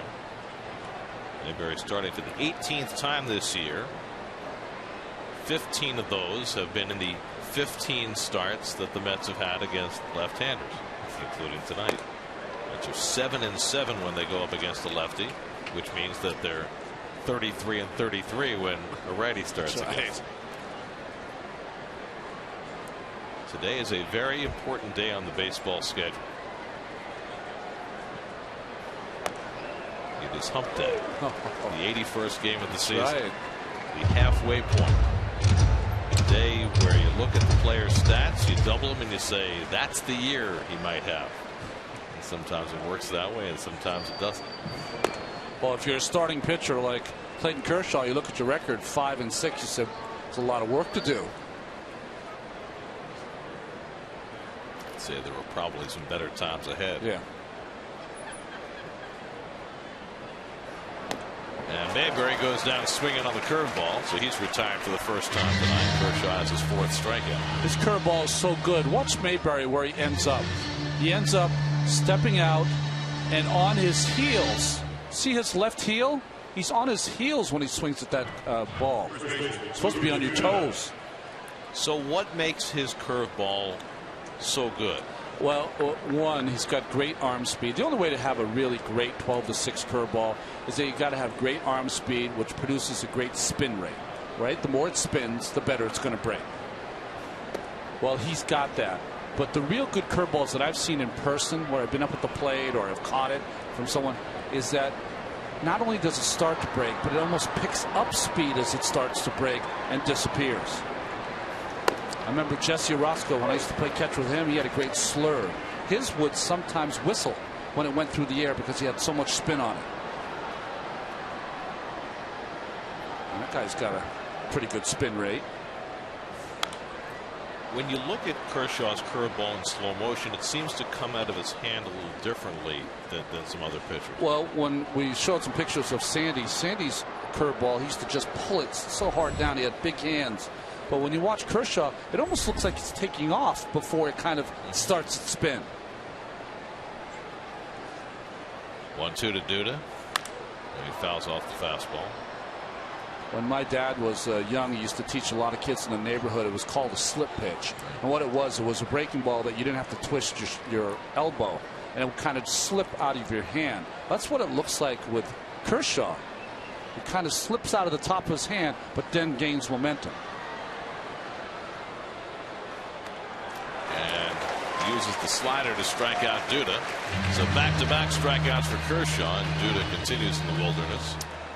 Well, the only problem when you go against a pitcher who doesn't, a great pitcher who doesn't have his great stuff early, they start to get occasionally locked in, and maybe Kershaw's doing that right now. Now Wilmer Flores has driven in the only Met run with a runner at 3rd and 1 out. He snuck one just past Adrian Gonzalez. That drove in John Mayberry with the tying run, and we've stayed tied ever since. He lines this one into left field for his 2nd hit of the night. So Wilmer Flores with a 2-hit night against Kershaw. The Mets have the tie-breaking run at first with 2 outs. Again, another cutter in that doesn't bury in. He threw a couple of these to Tejada that produced 2 hits, and here another one that Flores gets the meat of the bat on.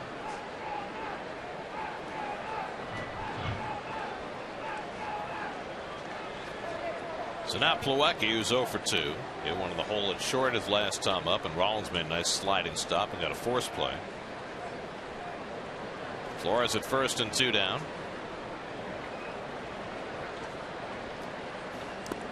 And a check swing. He went around on the slider. 0-1. Friday Night Baseball on SNY is brought to you by Jeep. Visit Jeep.com today.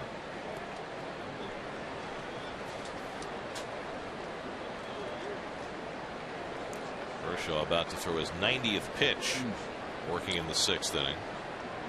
He threw 101 in 7 innings in his last start in Miami last Saturday.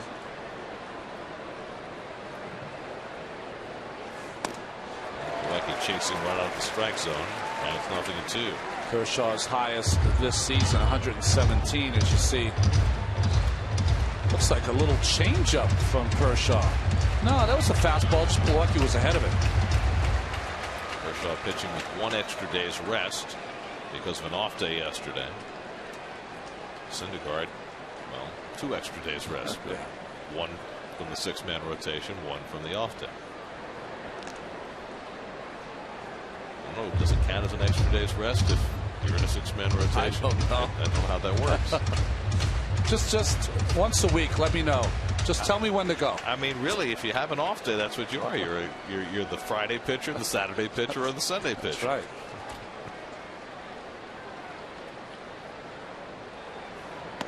Ball outside. We saw Jacob deGrom yesterday make his 2nd straight Thursday afternoon start. That's right. He's like he's the Thursday afternoon guy. Well, and this is the 2nd week in a row that you're going to have Syndergaard, Harvey, and Matz. Matz is your Sunday guy.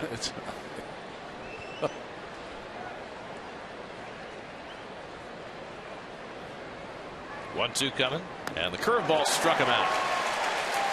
3 strikeouts in the inning for Kershaw. He has 6 for the night. He's just getting started. Middle of the 6th. Mets and Dodgers tied at 1.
It's a progress indeed, and every day it seems like they challenge me more and more with different things that are not necessarily trying to aggravate it, but trying to take a step in the right direction to see what my body can handle and what it can't handle. Will you be doing baseball movements though in the next several days? Again, I have a timeline in my mind, and that's something that's gonna, it's kind of personal type goals, and I'm not big on setting, goals. There's some obstacles that I have to accomplish before I kind of move on to start gearing up type baseball stuff. But I'm definitely moving in the right direction, and I feel more confident that the progress is, I can feel it, the progress more now than I probably could have the last couple weeks or last month or so. David Wright has spent his last month or so here in Southern California working with Dr. Watkins and his rehab people, trying to work toward being able to work toward baseball activities, but it's a very slow process, and I know it's going to be very frustrating for David. He's making progress, but he'd like to be on the field and can't do that right now. Well, that's what I got from the tenor of this interview, other than different from the one before.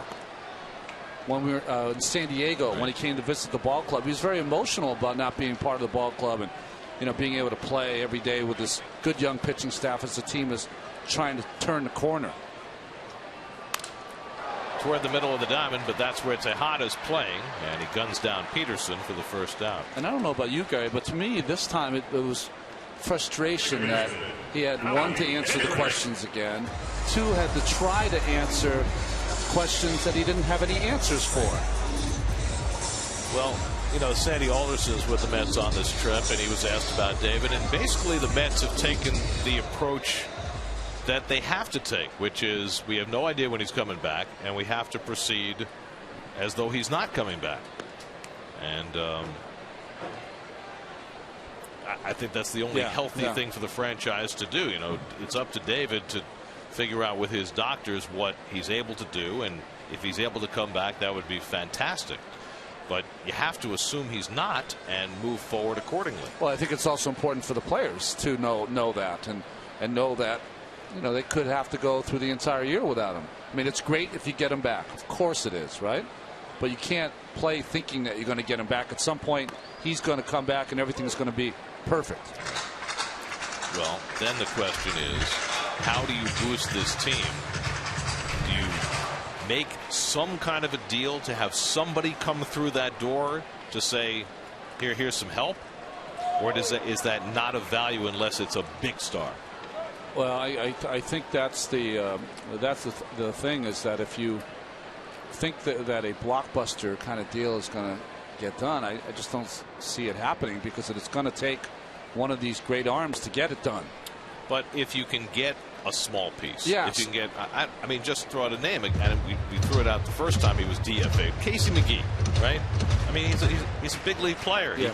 He's not having a good year, but if he came through the door, would that be a boost to the guys in that clubhouse to say, hey, here's something that might help? I think Casey McGee would have been. Juan Uribe was a guy that I probably would have had interest in, only because he provides something that the Mets don't have. That's a little pop, you know.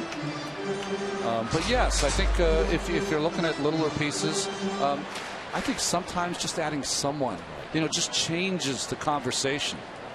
3-2 to Kendrick, and he fouls one off. And sometimes, if that doesn't work, you try something else, you know. Yes, there seems to be this attitude that the Mets are going to go out and get Troy Tulowitzki, or they're going to go get, you know, somebody of that caliber. I don't think that's happening. That's back to Syndergaard, tries to barehand it and can't make the play. The ball fooled Syndergaard, and then he lunged for it with his meat hand and came up empty. Well, we've seen this happen in the last week twice. Jonathan East, who was able to come up with a barehand play, and Syndergaard is not able to. You always have to use your glove when the ball's moving at that speed. They're going to charge an error on Syndergaard, which is something you don't see very often on that kind of play. So a one-out base runner and Justin Turner at the plate. Turner hit a long double to left center his last time up, leading off the fourth, but Syndergaard was able to strand him with some good defensive help behind him from Lucas Duda. Kendrick at first, not a big base stealer. And Turner goes after the high fastball, 0-1. Well, he cannot handle this heat up in the strike zone. Good movement, too, from Syndergaard. Adrian Gonzalez looming on deck. This is a huge hitter for Syndergaard.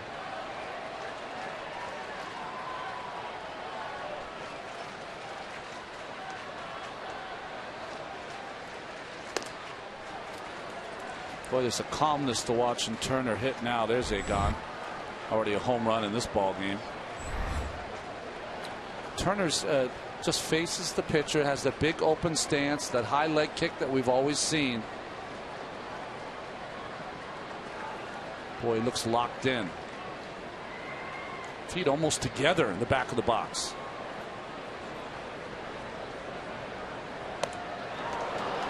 Syndergaard just pumping fastballs by him. 1-2.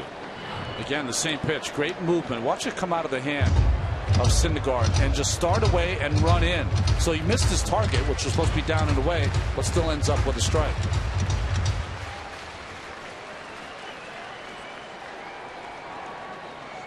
About to throw his 90th pitch of the night with 1 out in the 6th.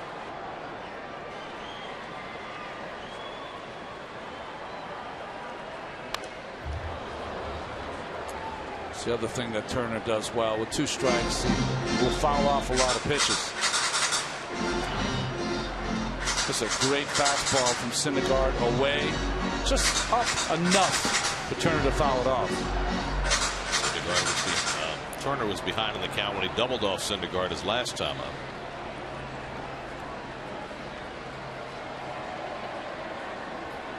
Staying with the fastball. There goes Kendrick. Turner pops it up. Duda right to the railing. Beyond his reach.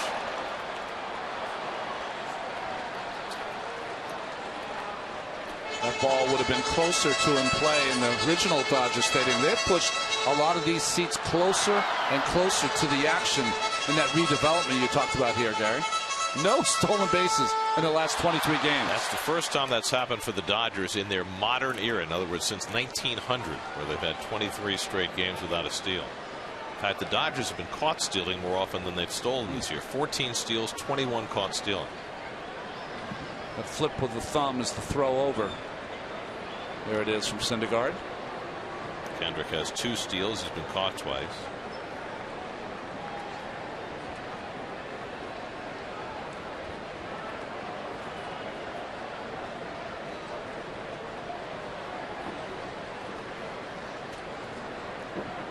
There goes Kendrick. Pitch outside. Plawecki's throw is high, and Kendrick has the stolen base. After a 23-game drought, the Dodgers steal a bag. Third of the year for Kendrick. Well, Plawecki had no chance here. Why? Well, it's the part of the game that Syndergaard's going to have to get better at. He just takes forever to deliver the ball to home. So by the time Plawecki gets it, no chance of making a play. 6th stolen base Syndergaard's given up in 7 tries. So now the tie-breaking run in scoring position on an error and a stolen base. Turner at the plate. Gonzalez on deck. It's a ploy by Turner here. Get a time, step out, make the pitcher sit out there a little longer. Tejada shading Kendrick at second. 7th pitch of the at bat coming to Turner. Curveball, and he stopped the swing. Full count.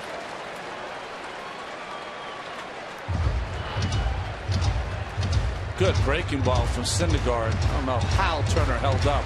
When you're hot, it happens for you. Well, you can't afford to walk him. You got Adrian Gonzalez on deck. 3-2 pitch coming from Syndergaard to Turner. And he walked him. And now Adrian Gonzalez will come to the plate with 2 men on. 2nd walk of the night for Syndergaard. And after he got ahead on Turner, Dan Warthen will go out for a conversation before he takes on Gonzalez. Well, you can really see the uniform shirt of Syndergaard is stained a different color with sweat. So really sweating here on this mound at Dodger Stadium. Warthen just coming out to give him a rest before he faces Gonzalez and just try to go over the game plan on how you're going to get Gonzalez out.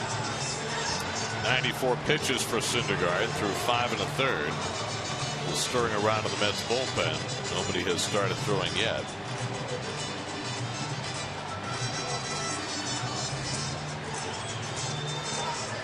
Did you notice when Dan Warthen went out there? Here's the 2nd inning where he threw him the little changeup that he knocked out of the park. He could still throw that pitch, just don't throw it for a strike. Dan Warthen went out. He had to yell at the top of his voice to speak to Syndergaard because the PA system was so loud. Gonzalez homered in the 2nd, then hit a hard ground ball that Duda was able to make a diving stop on in the 4th. Kendrick at 2nd, Turner at 1st.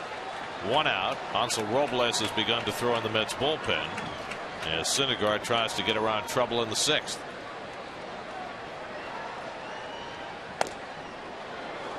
And a first pitch fastball on the corner for a strike. There's Robles under the watchful eye of Ricky Bonas.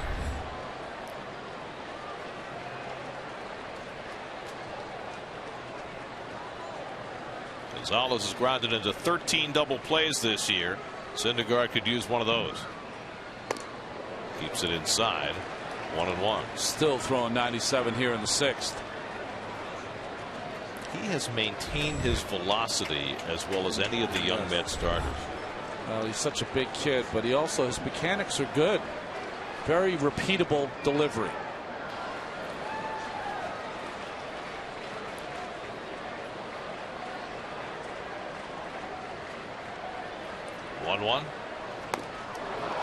Well, he left that fastball low and away, and Gonzalez chased it. Well, this is the two-seamer, though. Well, not the two-seamer. The one he throws to sink away from the left-handed hitter. Outstanding pitch. So now Noah ahead in the count, 1-2. Kendrick at second. Turner at first, 1 out. Tie game, 6th inning. Facing one of the best hitters in the game. Syndergaard's 1-2. Gonzalez fouls it off. Adrian Gonzalez, now 33 years old. First overall pick in the draft back in 2000 by Florida. But it took him a while. He had to change addresses a few times before he really took off in San Diego.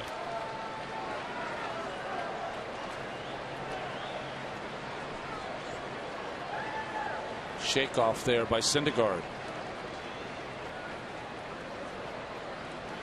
1-2 coming. And the curveball, and Gonzalez able to spit on it. 2-2. Now the pitch with 2 strikes to get Gonzalez out is the fastball in, because he's trying to protect middle away, protect against the curveball. He's vulnerable inside. See his ability to drive in runs. Hitting .311 with runners in scoring position this year. 2-2. And he fouls off that 98-mile-an-hour fastball. You see him mad at himself, yelling at himself because he missed the pitch. This one down the middle, even though it's 98. Gonzalez a little late.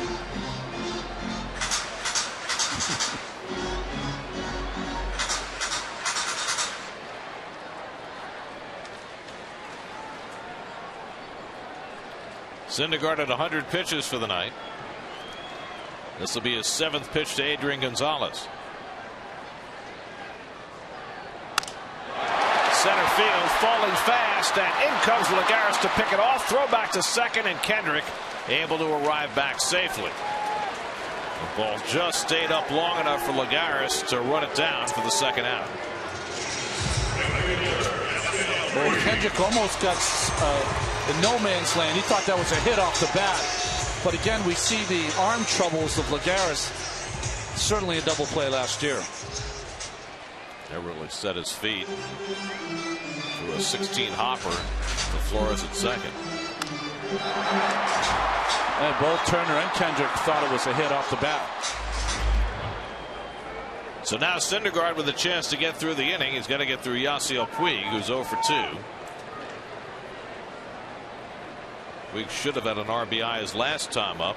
Duda made a diving stop on his grounder, and Turner failed to score from third. And he goes after the first pitch curveball, 0-1.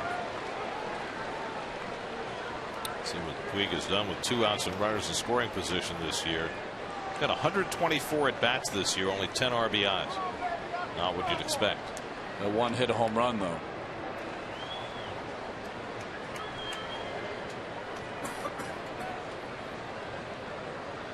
Syndergaard's allowed just 2 hits tonight, but in trouble here in the 6th. Ball and a strike to Puig. And Noah's due a turn at bat in the 7th. This will undoubtedly be his last inning. Also Robles up in case he needs help here in the 6th. Andre Ethier would be next. Mets have basically given up on the idea of using their lefties as situational guys. That's not what they are. Exactly. 1-1 to Puig. And he tries to hold. Did he go? He did not. No, he went. It's not a good call there. The young first base umpire Ryan Blackney with the call. Watch the head of the bat, folks. I mean, you can't go much further than that.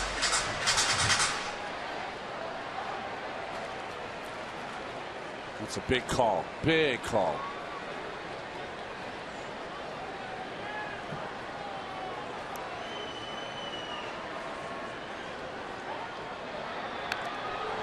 Puig fouls off the curveball, and it's 2-2.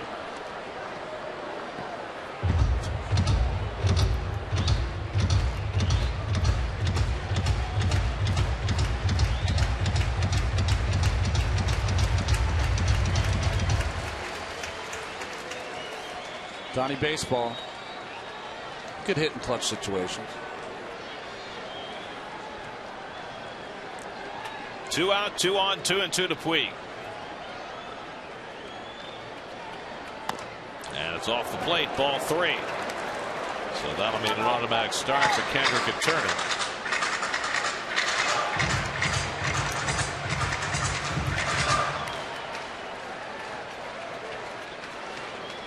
Syndergaard facing probably his last batter of the night.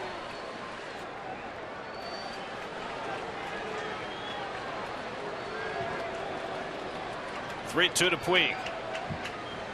Struck him out. Syndergaard with a 3-2 curveball fans Yasiel Puig, and the Dodgers strand 2. 6 strikeouts for Syndergaard. 1-1 game as we go to the 7th.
Cy Young Award winner and Noah Syndergaard has held his own tonight. Your People's United Bank starting pitcher numbers. Syndergaard's work undoubtedly done after 6 innings. Clayton Kershaw will toil on into the 7th. How long can you spin without getting completely already dizzy? sick? Already sick. Kershaw will face 8, 9, and 1 in the order. Ruben Tejada. Michael Kadire is out on deck to pinch hit, and then Curtis Granderson. Tejada 2 for 2 tonight. And Ruben lays off the first pitch slider, 0-1. Tejada now 5 for 9 in his career. Unlikely numbers against Clayton Kershaw. Well, Kadire, who sat out the last couple of days after getting an injection in his knee, ready to pinch hit. Grounded down to third. Turner on the backhand. Has plenty of time and throws out Tejada 1 away. Well, the fact that Kadire is pinch hitting is doubly encouraging. Not only the fact that he's able to pinch hit, but the fact the Mets are not worried about him going on the DL. That's where right. they now couldn't backdate him the extra 3 days. That they're willing to use him. And some swelling in his knee. Had to take himself out of the game earlier this week.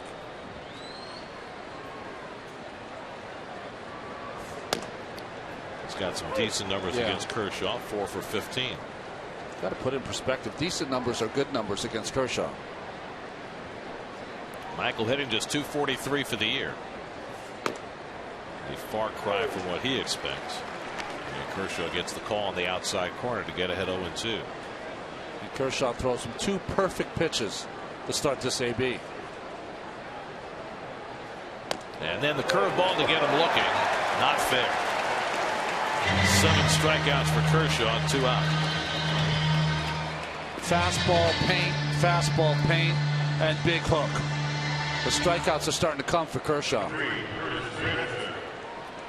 Struck out 4 of the last 6 batters. Now Granderson, who drew a walk to lead off the game, since then has popped up and grounded out 0 for 2. Mets have 5 hits. The Dodgers have only 2. Syndergaard is done for the night. His only chance to win would be if the Mets score a run right now. Granderson has hit 1 of his 13 home runs against the left-hander this year. Kershaw has given up 11 home runs, which is a little surprising.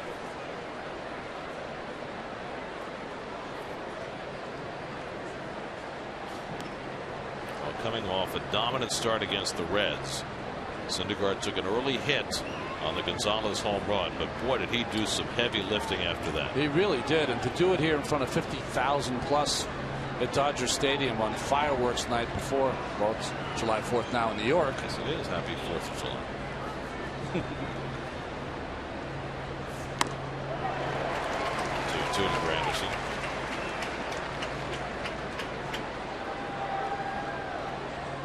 Here comes the hook, Gary.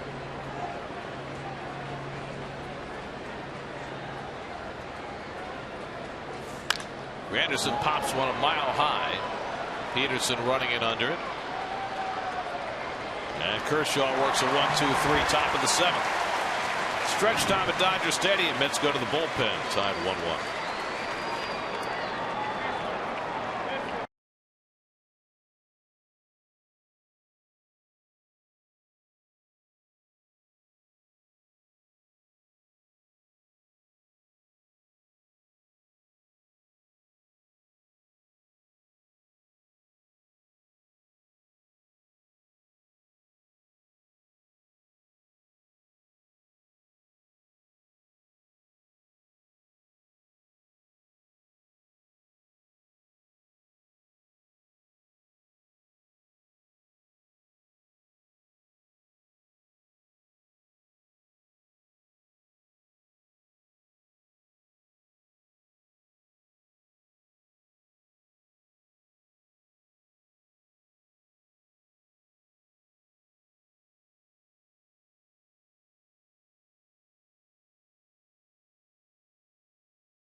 At Universal's Cabana Bay Beach Resort. Just go to sny.tv/Toyota and enter the Toyota Fan Flyaway Sweepstakes for your chance to win.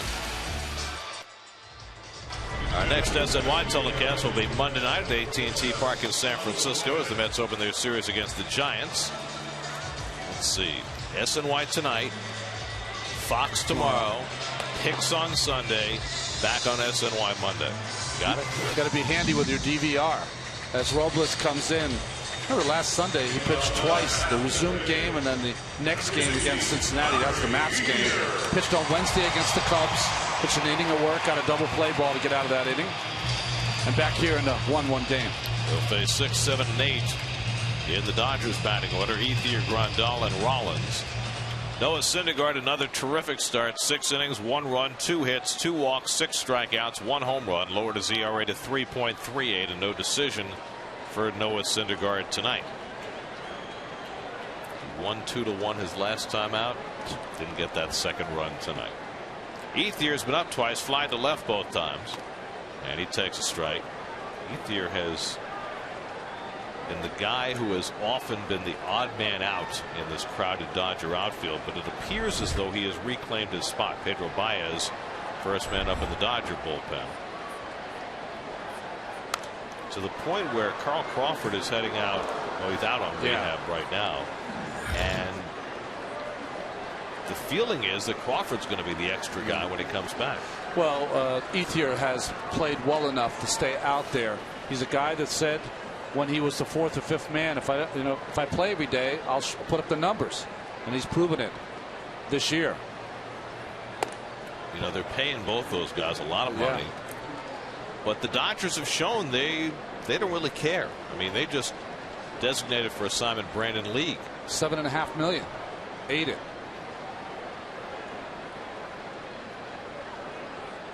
They've got the resources and they're willing to spend. Line into center field, and Ethier has a leadoff base hit in the 7th. Just the 3rd Dodger hit of the night, and now the tie-breaking run aboard against Hansel Robles. Well, nice hitting by Ethier. Goes into 2-strike approach mode.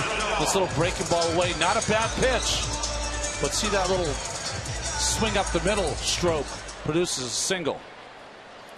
Well, Don Mattingly has the bottom of his order coming up. Let's see how he plays it with Grandal, who has walked and fly deep to left. Mets are not looking for a bunt. Bottom of the 7th, tie game. Jimmy Rollins on deck.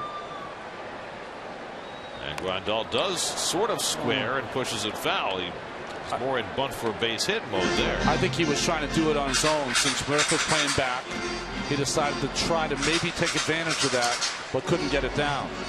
So Renzo Bundy, the 3rd base coach.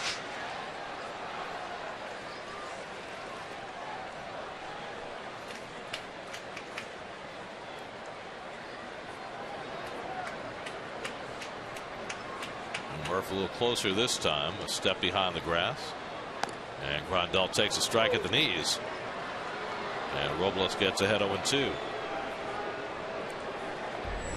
Rollins on deck, Kershaw behind him. You saw Baez was up in the bullpen. Kershaw has thrown only 102 pitches, which may or may not mean the end of his night. That depends what happens before Kershaw's spot. Oh, too good of a pitch there. 0-2 to Grandal from Robles. Sean Gilmartin getting up in the Mets bullpen.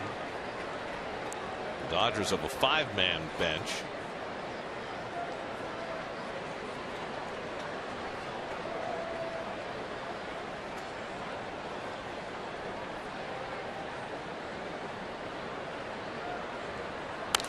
Grandal pops one up. That'll come back out of play.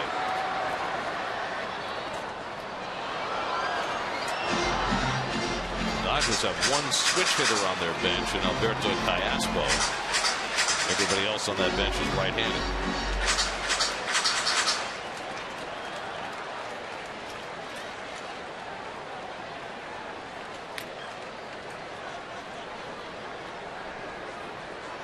Again, the 0-2, and it bounces away from Plawecki, but not far enough for Ethier to make a move. Oh, nice play by Plawecki. The reason is if you block it that way towards the runner, it's hard for him to try to advance because the ball looks like it's coming right at him. And Plawecki with his head up the whole way. Making sure that Ethier wasn't breaking. Now it's 1-2 to Grandal.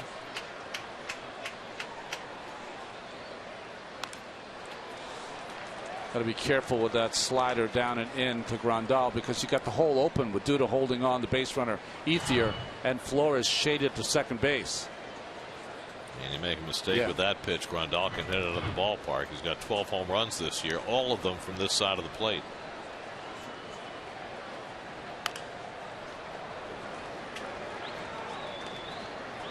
Well, the Dodgers have had a lot of long at bats the last couple of innings. Syndergaard faced 5 batters in the 6th inning and threw 32 pitches. And now a long at bat for Grandal against Robles. This will be the 8th pitch coming.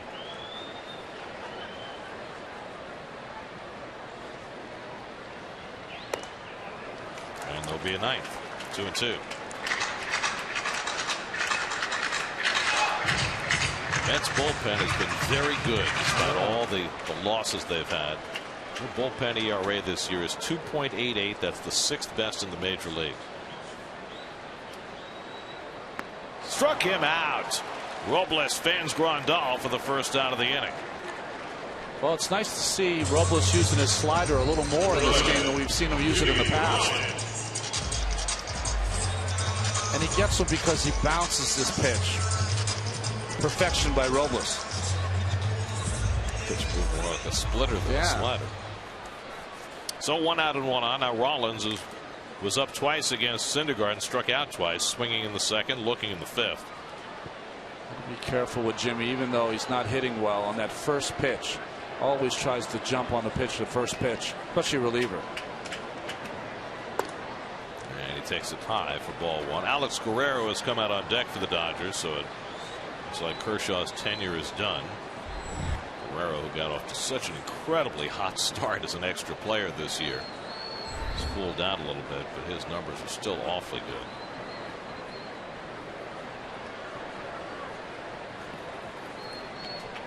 Runner goes. Rollins lifts one to left. Mayberry easing back. And he makes the catch for the 2nd out. And Ethier back to first. A little hit and run action from the Dodgers. So now 2 out. And Alex Guerrero will bat for Clayton Kershaw. Number 7, Alex Guerrero.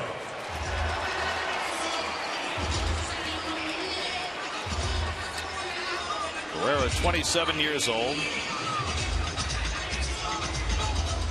Cuban defector.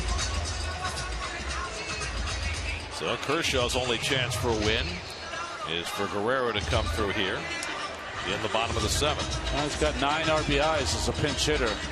Like Gary said, most of that done early. So Pedro Baez getting ready in the Dodger bullpen.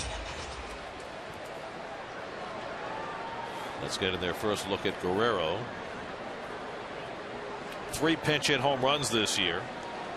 7 for 25 overall as a pinch hitter.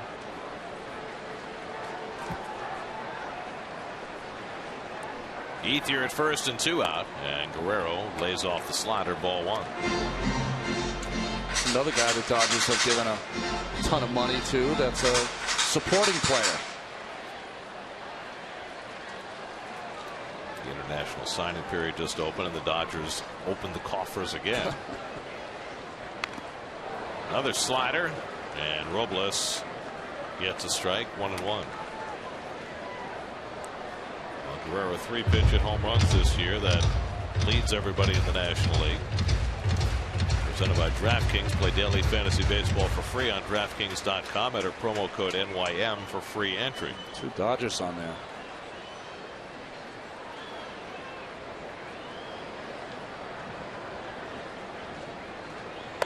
Contrast that with the Mets.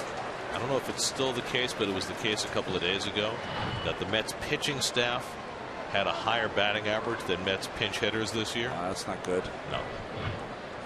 Good for the pitchers, but not good for the team. Yeah. Not good when your pitchers are carrying your offense. No, yes. Jock Peterson would be next. 1-2 coming. And Guerrero takes it high. 2-2. Alex Guerrero batting for the Dodgers. We saw Pedro Guerrero, a terrific Dodger hitter, in the ballpark in New York the other day. He's good friends with Terry Collins. Terry left him tickets to come to the game. He said he couldn't get in with his pass. Guerrero pops it up. Should stay in play for Duda. And that retires the side. So Robles works around the leadoff hit. And like Syndergaard, Kershaw will go away with a no decision tonight. We go to the 8th. Dodgers go to the bullpen. Still tied at 1.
Happen in one place. Don't miss the 86th All-Star Game. Coverage begins at 7 p.m. Eastern, 4 p.m. Pacific, Tuesday, July 14th on Fox. David Wright in the dugout with his teammates. He's going to be staying in Southern California, continuing his physical therapy on his back. But he very much enjoys putting on the uniform and being with his guys for the 3 days they're here. Juan Lagares will lead off in the 8th against the new Dodger pitcher Pedro Baez. Well, he missed 41 games to a pectoral strain, but the Dominican right-hander started his first 6 years with the Dodgers as an infielder and became a reliever, and one of their best ones now. He's been back from the DL for about a week now. He has struck out 13 batters per 9 innings this year, and Juan Lagares checks his swing on the fastball and fouls it off. Lagares 0 for 3 tonight, 3 ground balls. He is now in a 3 for 38 rut. Mets have had 5 hits tonight. The Dodgers have had 3. The Mets got their run in the 4th. A double by Mayberry, a wild pitch, and a ground ball past the drawn-in infield by Wilmer Flores. That offset Adrian Gonzalez's second-inning home run. Both starters were terrific tonight. Syndergaard for the Mets and Kershaw for the Dodgers. Can you imagine the first basemen that have to catch the when he would get ground balls as an infielder when he first started? Be like Mark Grace catching Sean Dunstan's fastballs back in the day. Murphy and Mayberry to follow for the Mets here in the 8th.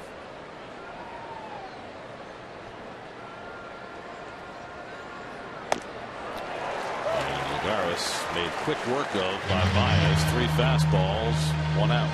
Really just throws the ball right by Lagares and overpowers him. No chance. You know, the Dodgers had something of a history over the last couple of decades of turning position players into pitchers. Guillermo Mota was an infielder. Felix Rodriguez was a catcher who they turned into a pitcher. Their closer now. Kenley Jansen was a catcher. Exactly. Daniel Murphy 0 for 3, flied out, grounded out, lined out.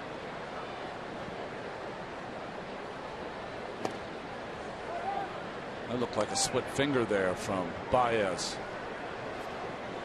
Last year, Baez as a rookie was on the AAA shuttle up and down 4 separate times. Made his first opening day roster this year.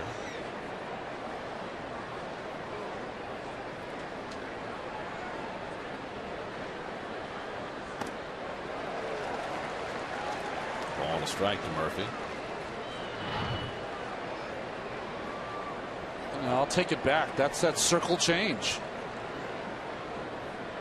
After throwing 3 fastballs right by Lagares, 2 changeups here to Murphy.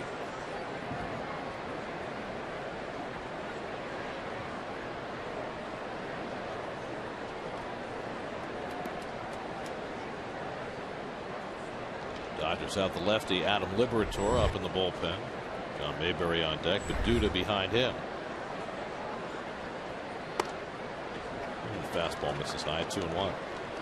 Kershaw went 7, allowed a run on 5 hits, 2 walks, 7 strikeouts, a wild pitch, 102 pitches. Mets have Bobby Parnell up in the bullpen after Hansel Robles worked an effective 7th.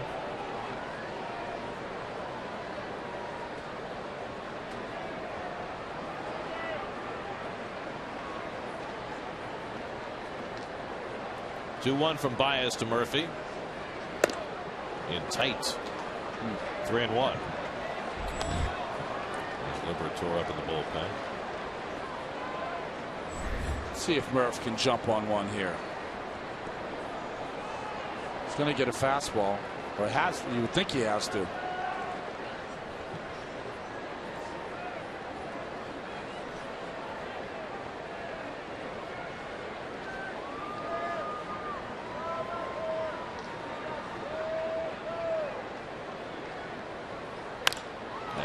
Lifts one to center, easy for Peterson.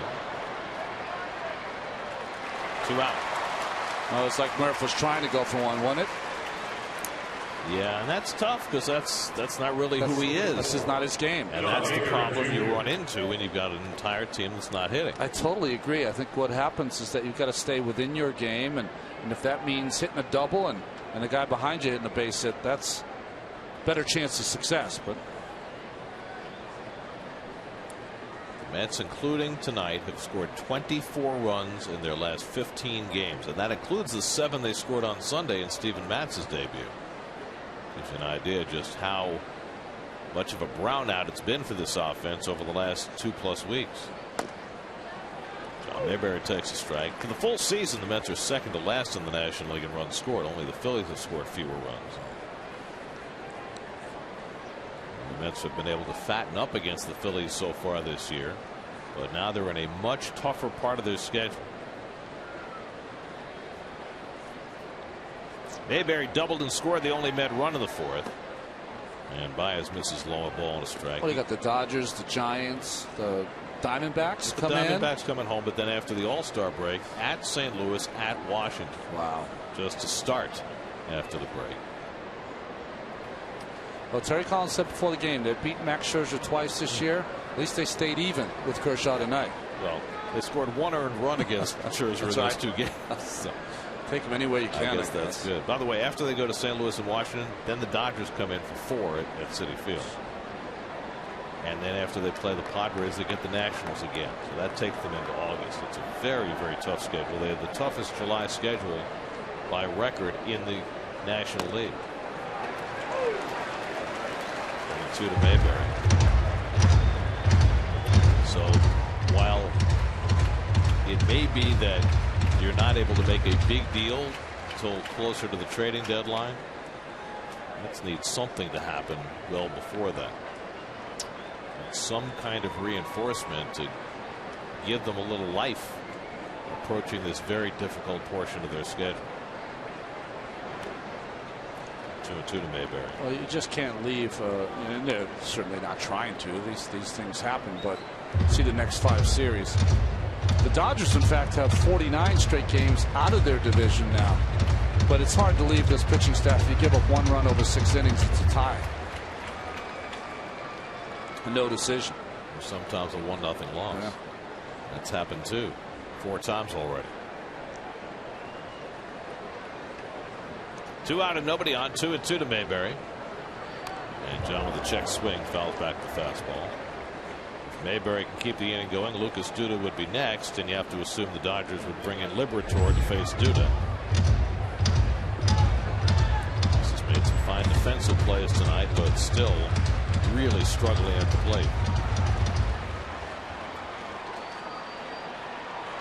Well, Baez takes his time. Well,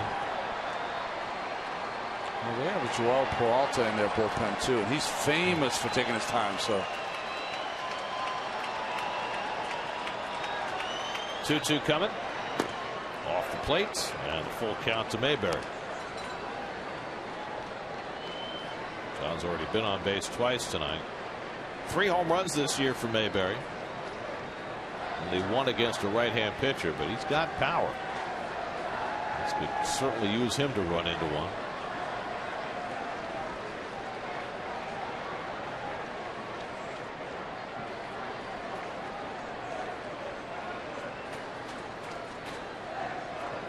(3-2) from Baez to Mayberry. And he hits it in the air pretty well to right center field. Back in the gap goes Peterson with Puig, and Puig makes the catch to retire the side. Mayberry gave it a pretty good ride, but comes up short. We go to the bottom of the 8th at Dodger Stadium. Mets and Dodgers still tied at 1.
July 11th when the Mets take on the Diamondbacks at 4:10 p.m. The first 15,000 fans in attendance will receive a Juan Lagares bobblehead courtesy of Geico. For tickets, visit Mets.com/tickets. Does it come with sunflower seeds? Right? The man loves him some sunflower seeds. Top of the batting order, Jock Peterson leads off the bottom of the 8th against Hansel Robles, who worked around a leadoff hit in the 7th, stays on to start the 8th. Peterson 0 for 3 tonight. And a big rip, 0-1. Peterson, 20 home runs. The third player ever to get to 20 home runs before July 1st in the National League as a rookie. Wally Berger did it with the Boston Braves back in 1930. Albert Pujols did it with the Cardinals in 2001, and now Jock Peterson, 20 home runs before the 1st of July in 2015. Yeah, he takes a rip at it, I'll tell you. A strikeout tonight gives him 95 for the year, which ties him for the league lead with Giancarlo Stanton, who's stuck at the moment with a broken hand. Howie Kendrick on deck. Paper airplane just landed just outside the third base line. Is anybody going to pick it up? Nope. Here's the 1-2. Oh, the inside corner. Robles gets him looking. Second strikeout for Hansel Robles. 1 down. Well, Robles has done a great job of throwing the ball into spots tonight. Usually when you watch him out there, to me, it's like he's just trying to throw it as hard as he can. Tonight, not so much. A lot more sliders and that painted fastball inside to Peterson. Took a little off that time. Yeah. Threw at 95 instead of 97 or 98. So 1 out. Here's Howie Kendrick, who's 0 for 3. Kendrick reached on an error by Syndergaard, who tried to barehand his ground ball in the 6th. Kendrick then stole second but was stranded there when Syndergaard struck out Puig to get through that inning. Ball and a strike to Kendrick. Kenley Jansen, the Dodger closer, is up. Presumably he'll be on in the 9th no matter what. Tejada on the backhand retires Kendrick 2 away. So Robles, after giving up a hit to Ethier to start the 7th, has retired 5 in a row. And now he'll take on Justin Turner with 2 out and nobody out. The Dodgers have had only 3 hits tonight. Turner has one of them, a long double in the 4th. Again, this is a big out, though, because if Robles does not retire Justin Turner, then Sean Gilmartin probably in to face Agon. Maybe not. Turner a double and a walk tonight, 1 for 2. And goes after the first pitch fastball, 0-1. Mets have been attacking Turner up in the strike zone. The double he did hit was on a breaking ball from Syndergaard down.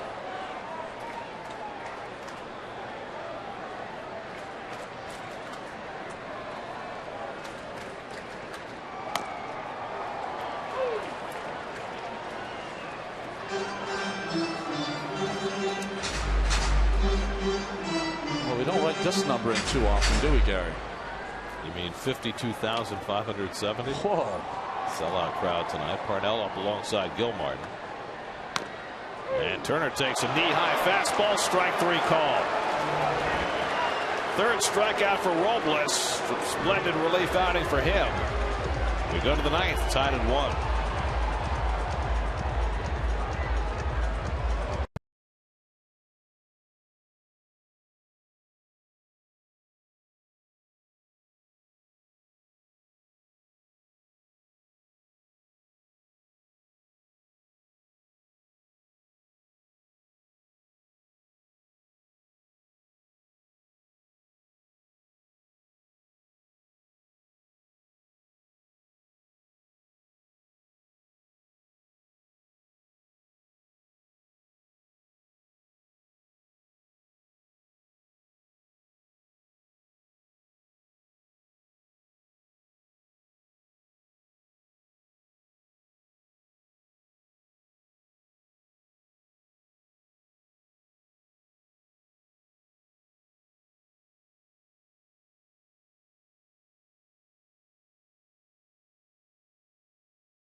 Flores is driven in the only run. John Mayberry has the Mets' only extra base hit. Ruben Tejada continued his good hitting against Clayton Kershaw, but the Mets with only 5 hits tonight in a 1-1 game as we go to the 9th, and the Dodgers bring in their closer, who has turned into one of the elite closers in the game, Kenley Jansen. He did not start his season until May 15th. He had a broken foot that needed surgery in spring training, but he has come back and he is on fire. Hitters are hitting only 8 for 60 against him.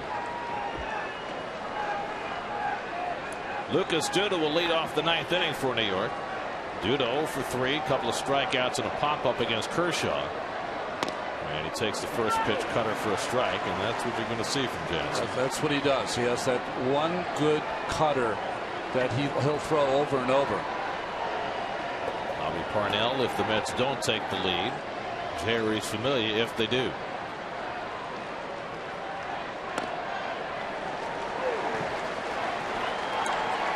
It's almost reminiscent of Rivera, the way he throws just that one pitch over and over. Except he's such a bigger athlete. The issue, though, for the Mets is that you can't wait around. This guy has 1 walk all season long. He's not going to walk you. Jansen, a native of Curacao, now 27 years old, and he's having a little trouble coming together with his catcher. He has Monty Grandal. It's hard to perturb. It's hard not being concert when you only have 1 pitch. That's 1 with a wiggle. Well, maybe this is his second pitch. A little straight fastball.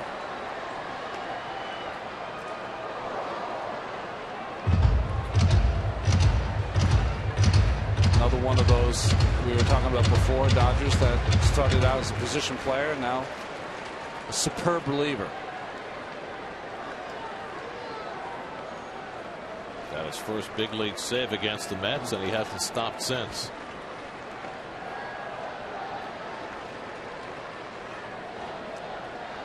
Oh, and 2 to Duda. And Lucas lifts one down the left field line. A long run for Ethier toward the line. It's a fair ball. Duda heads for second, and he's in standing with an opposite field double, leading off the top of the 9th.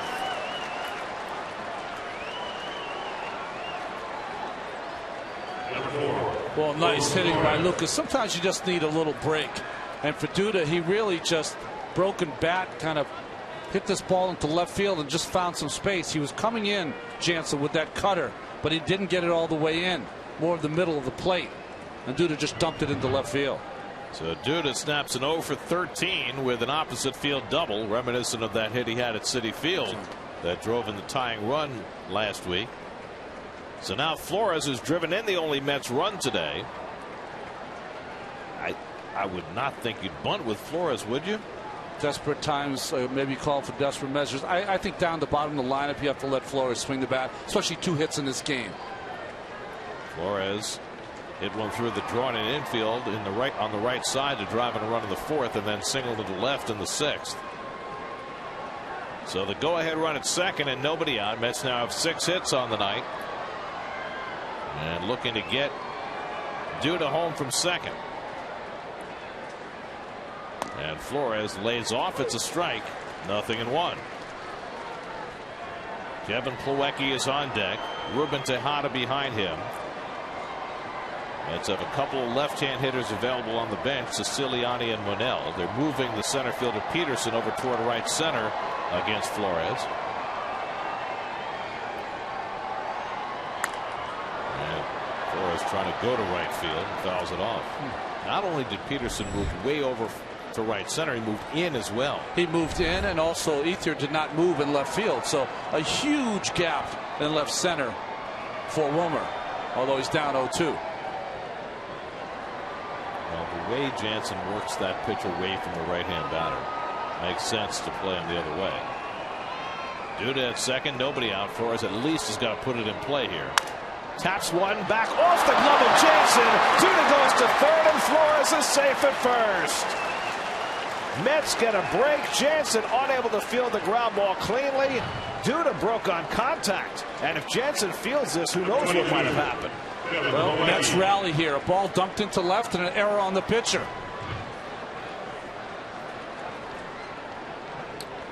Sorry about that. That might be a base hit. Well, they charged an error on Syndergaard earlier.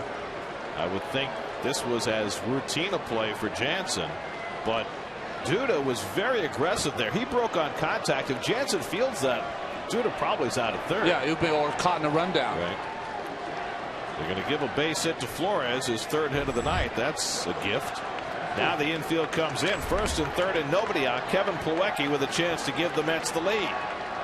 Plawecki 0 for 3 tonight. Infield in. And Plawecki takes a strike at the knees. I mean, watch Duda how he reads this off the bat. He thinks it's up the middle for a base hit, but Jansen deflects it. You're right. If he caught it, he's out of third. So the Mets trying to take advantage. An opposite field double by Duda. A scratch hit by Flores.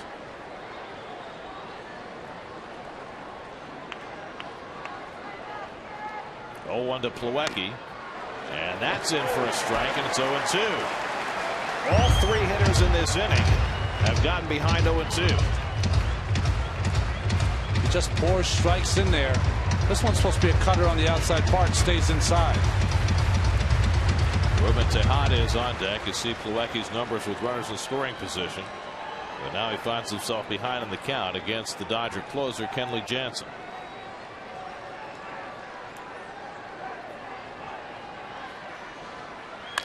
In the air, center field deep. That'll get the run in. Peterson goes back to get it.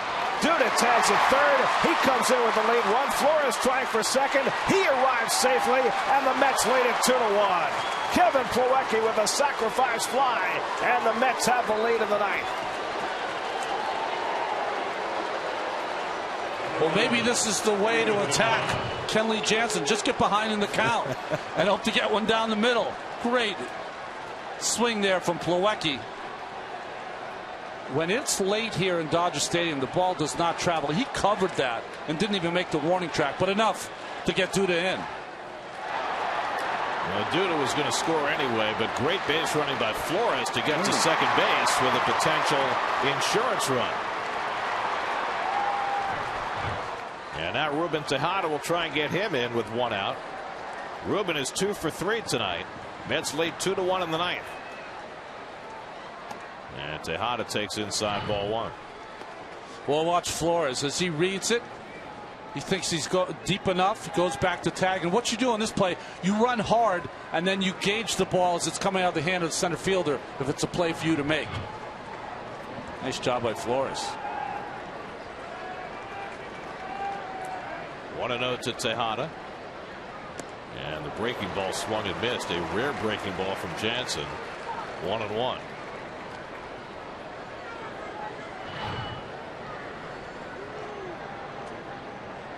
Big one inside, bounces on Tejada.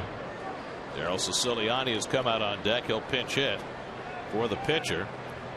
Ansel Robles, 2 outstanding innings in relief. He has a chance to get a win now. Good swing by Tejada, and he fouls it back 1-2. Dodgers have a left-hander, J.P. Howell, up at the bullpen now with the left-hand hitter Siciliani on deck. Jerry's Familia getting ready in the Mets bullpen for what now will be a save opportunity. Serving bullets. He's learned how to do that. Yeah, he really has. 1-2 coming. And it's up and in to Tejada. 2-2. So Kershaw starts. You stay even with him because Syndergaard was so good.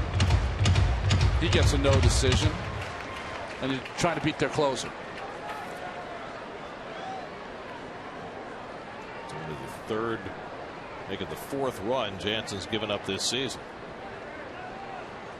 2-2 to Tejada. And Ruben hits the breaking ball in the air, foul. Gonzalez to the railing, beyond his reach. I don't think I've ever seen Kenley Jansen throw 2 breaking balls in 1 at bat. Yeah, exactly. Must not have a good feel for that. But even the strikes he was getting were not thrown where the glove was.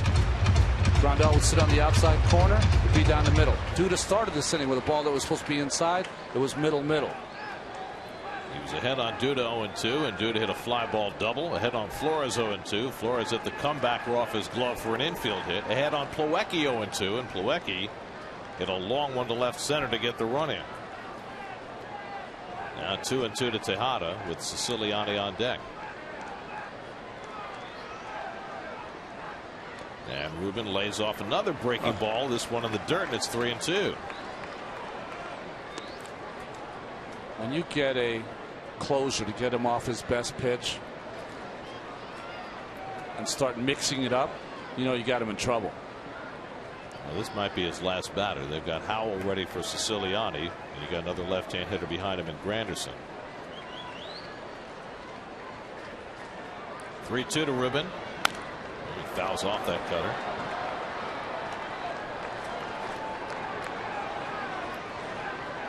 Well, the Mets have rarely come to the West Coast and won their first game. Look at that over the last 26 years. Wow. 12-30 in the first game of a road trip that starts in California. It makes sense, time change and all that, but Mets are trying to change that history tonight. 8th pitch of the at-bat coming to Tejada. And he fouls off another one. Well, Gary, when we used to travel to the West Coast, we would travel on an off day. You'd get in at an appropriate hour for the game the next night. Players now are asked to play on Thursday, fly out that night, and last night got in at around 11:30 or so. 2:30 their time. Right. That's the thing, the adjustment of the body clock. And they're playing right now. It's 1 o'clock in the morning, according to their bodies. 3-2. Tejada goes down on strikes. So Jansen wins that battle and gets the second out. Well, let's see what the Dodgers do with Siciliani coming up to pinch hit. Again, another ball that's supposed to be away, but left inside. So Jansen not on top of his game. And here comes Rick Honeycutt. So it's not going to be Mattingly. So they're not making a pitching change here.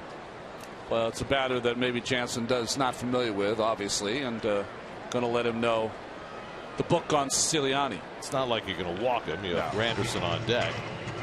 So we'll see if Siciliani can get that insurance run home. Meanwhile, Familia getting ready for the middle of the Dodger batting order. They'll have Gonzalez, Puig, and Ethier coming up. So no easy road for Familia. And the Mets would love to get him another run to work with.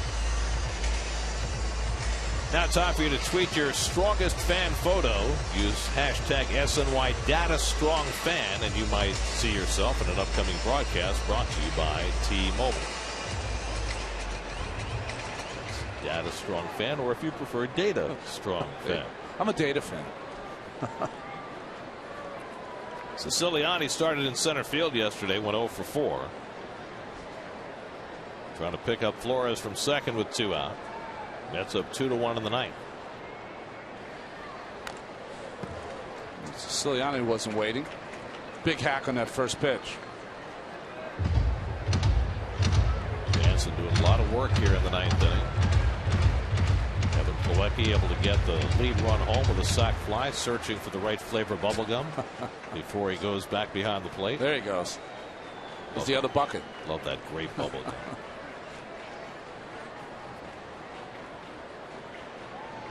Siciliani with a big cut at the cutter, and it's 0-2. Well, he's down right where he wants it. It's got a lot of success on 0-2 against Jansen in this inning.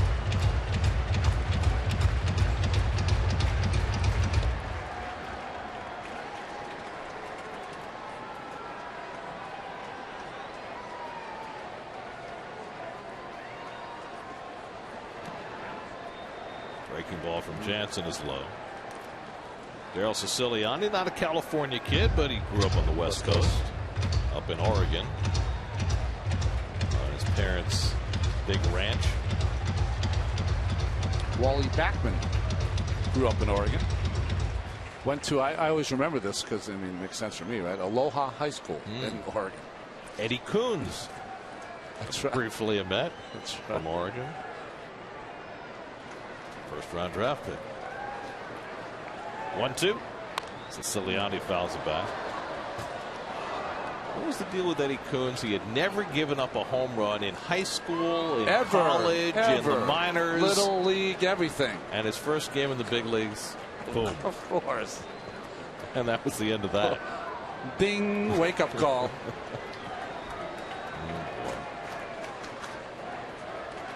1-2 from Jansen. And Siciliani down on strikes to end the inning. But the Mets get a run at the top of the ninth.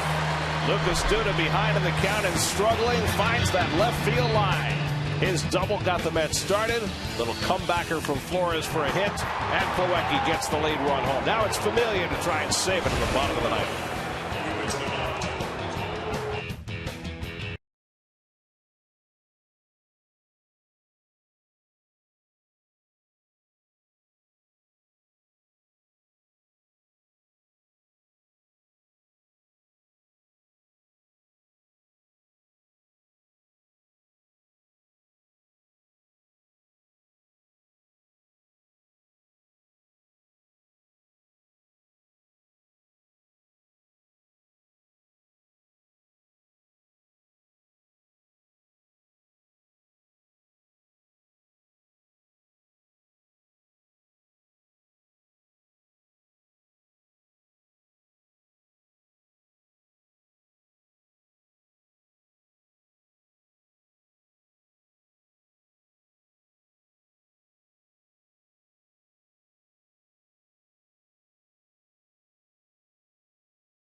Opportunity to win prizes from Delta Airlines. Go to Mets.com/Delta Dugout to sign up now. Well, Jay Ruth Familia pitched on Wednesday against the Cubs. Wasn't that sharp, but 21 out of 23 so far in saves this year. Adrian Gonzalez, who homered back in the second, his first mark. Outfield playing as deep as they can. And a fastball in for a strike, 0-1. Gonzalez homered in the second over the center field fence, his 14th of the year. Since then, he's grounded out and flied out. Yasiel Puig to follow, and then Andre Ethier in the bottom of the ninth. And Gonzalez bounces the slider foul, and it's 0-2. Nice pitch from Familia, right on his shoe tops. Nowhere you can hit that ball but foul. Puig on deck. Alonso Robles, 2 terrific innings for the Mets in relief, in line for his second big league win. He struck out 3, allowed just 1 hit. Familia ahead on Gonzalez 0-2. The quick pitch is up and away. A ball and 2 strikes.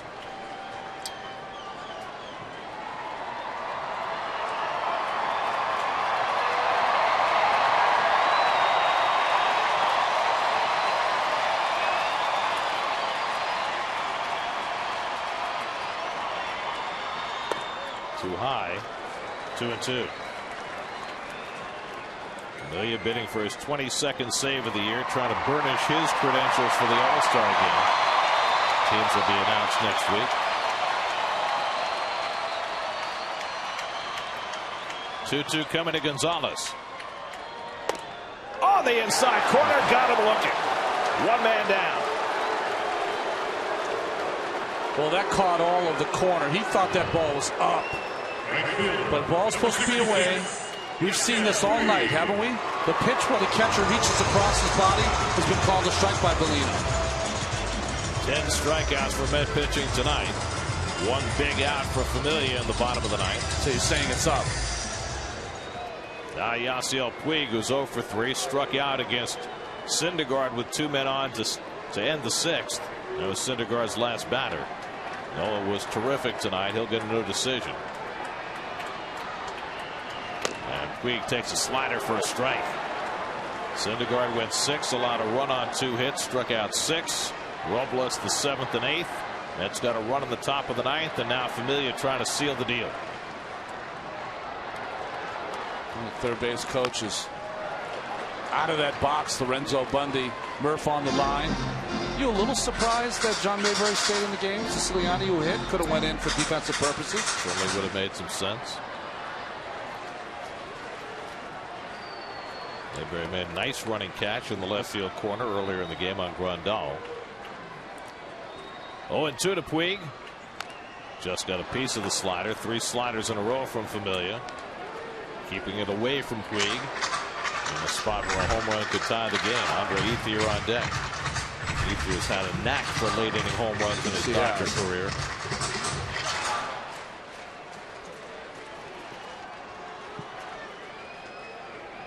Oh, 2. This is with that quick pitch sinker, 1-2. Syndergaard tried to make that pitch on Puig. And it's not being called by Bellino, although I think this pitch ran inside.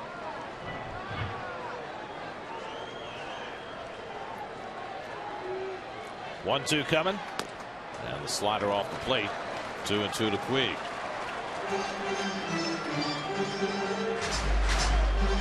Familia 21 saves and 23 opportunities this year. He's been the Mets MVP.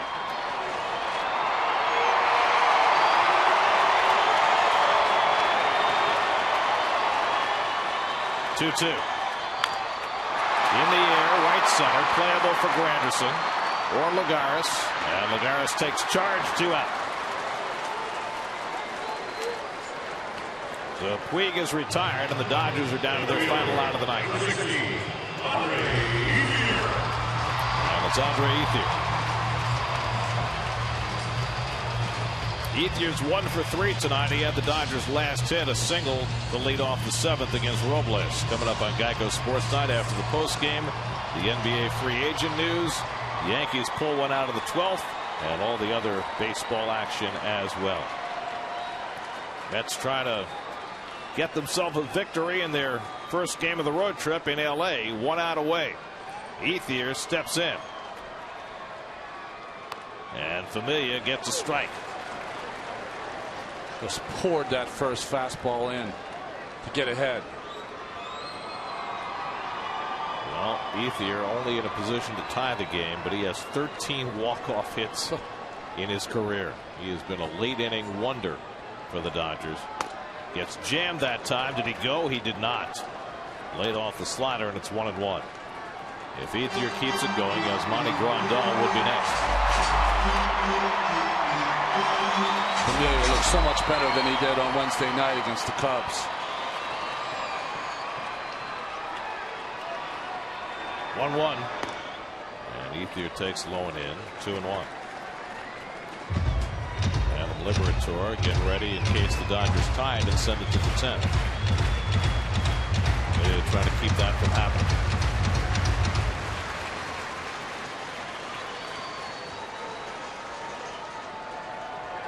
Two and one to Ethier. He drives one to right, but Granderson is right there, and the ball game is over. Jeurys Familia comes in, pitches a 1-2-3 ninth.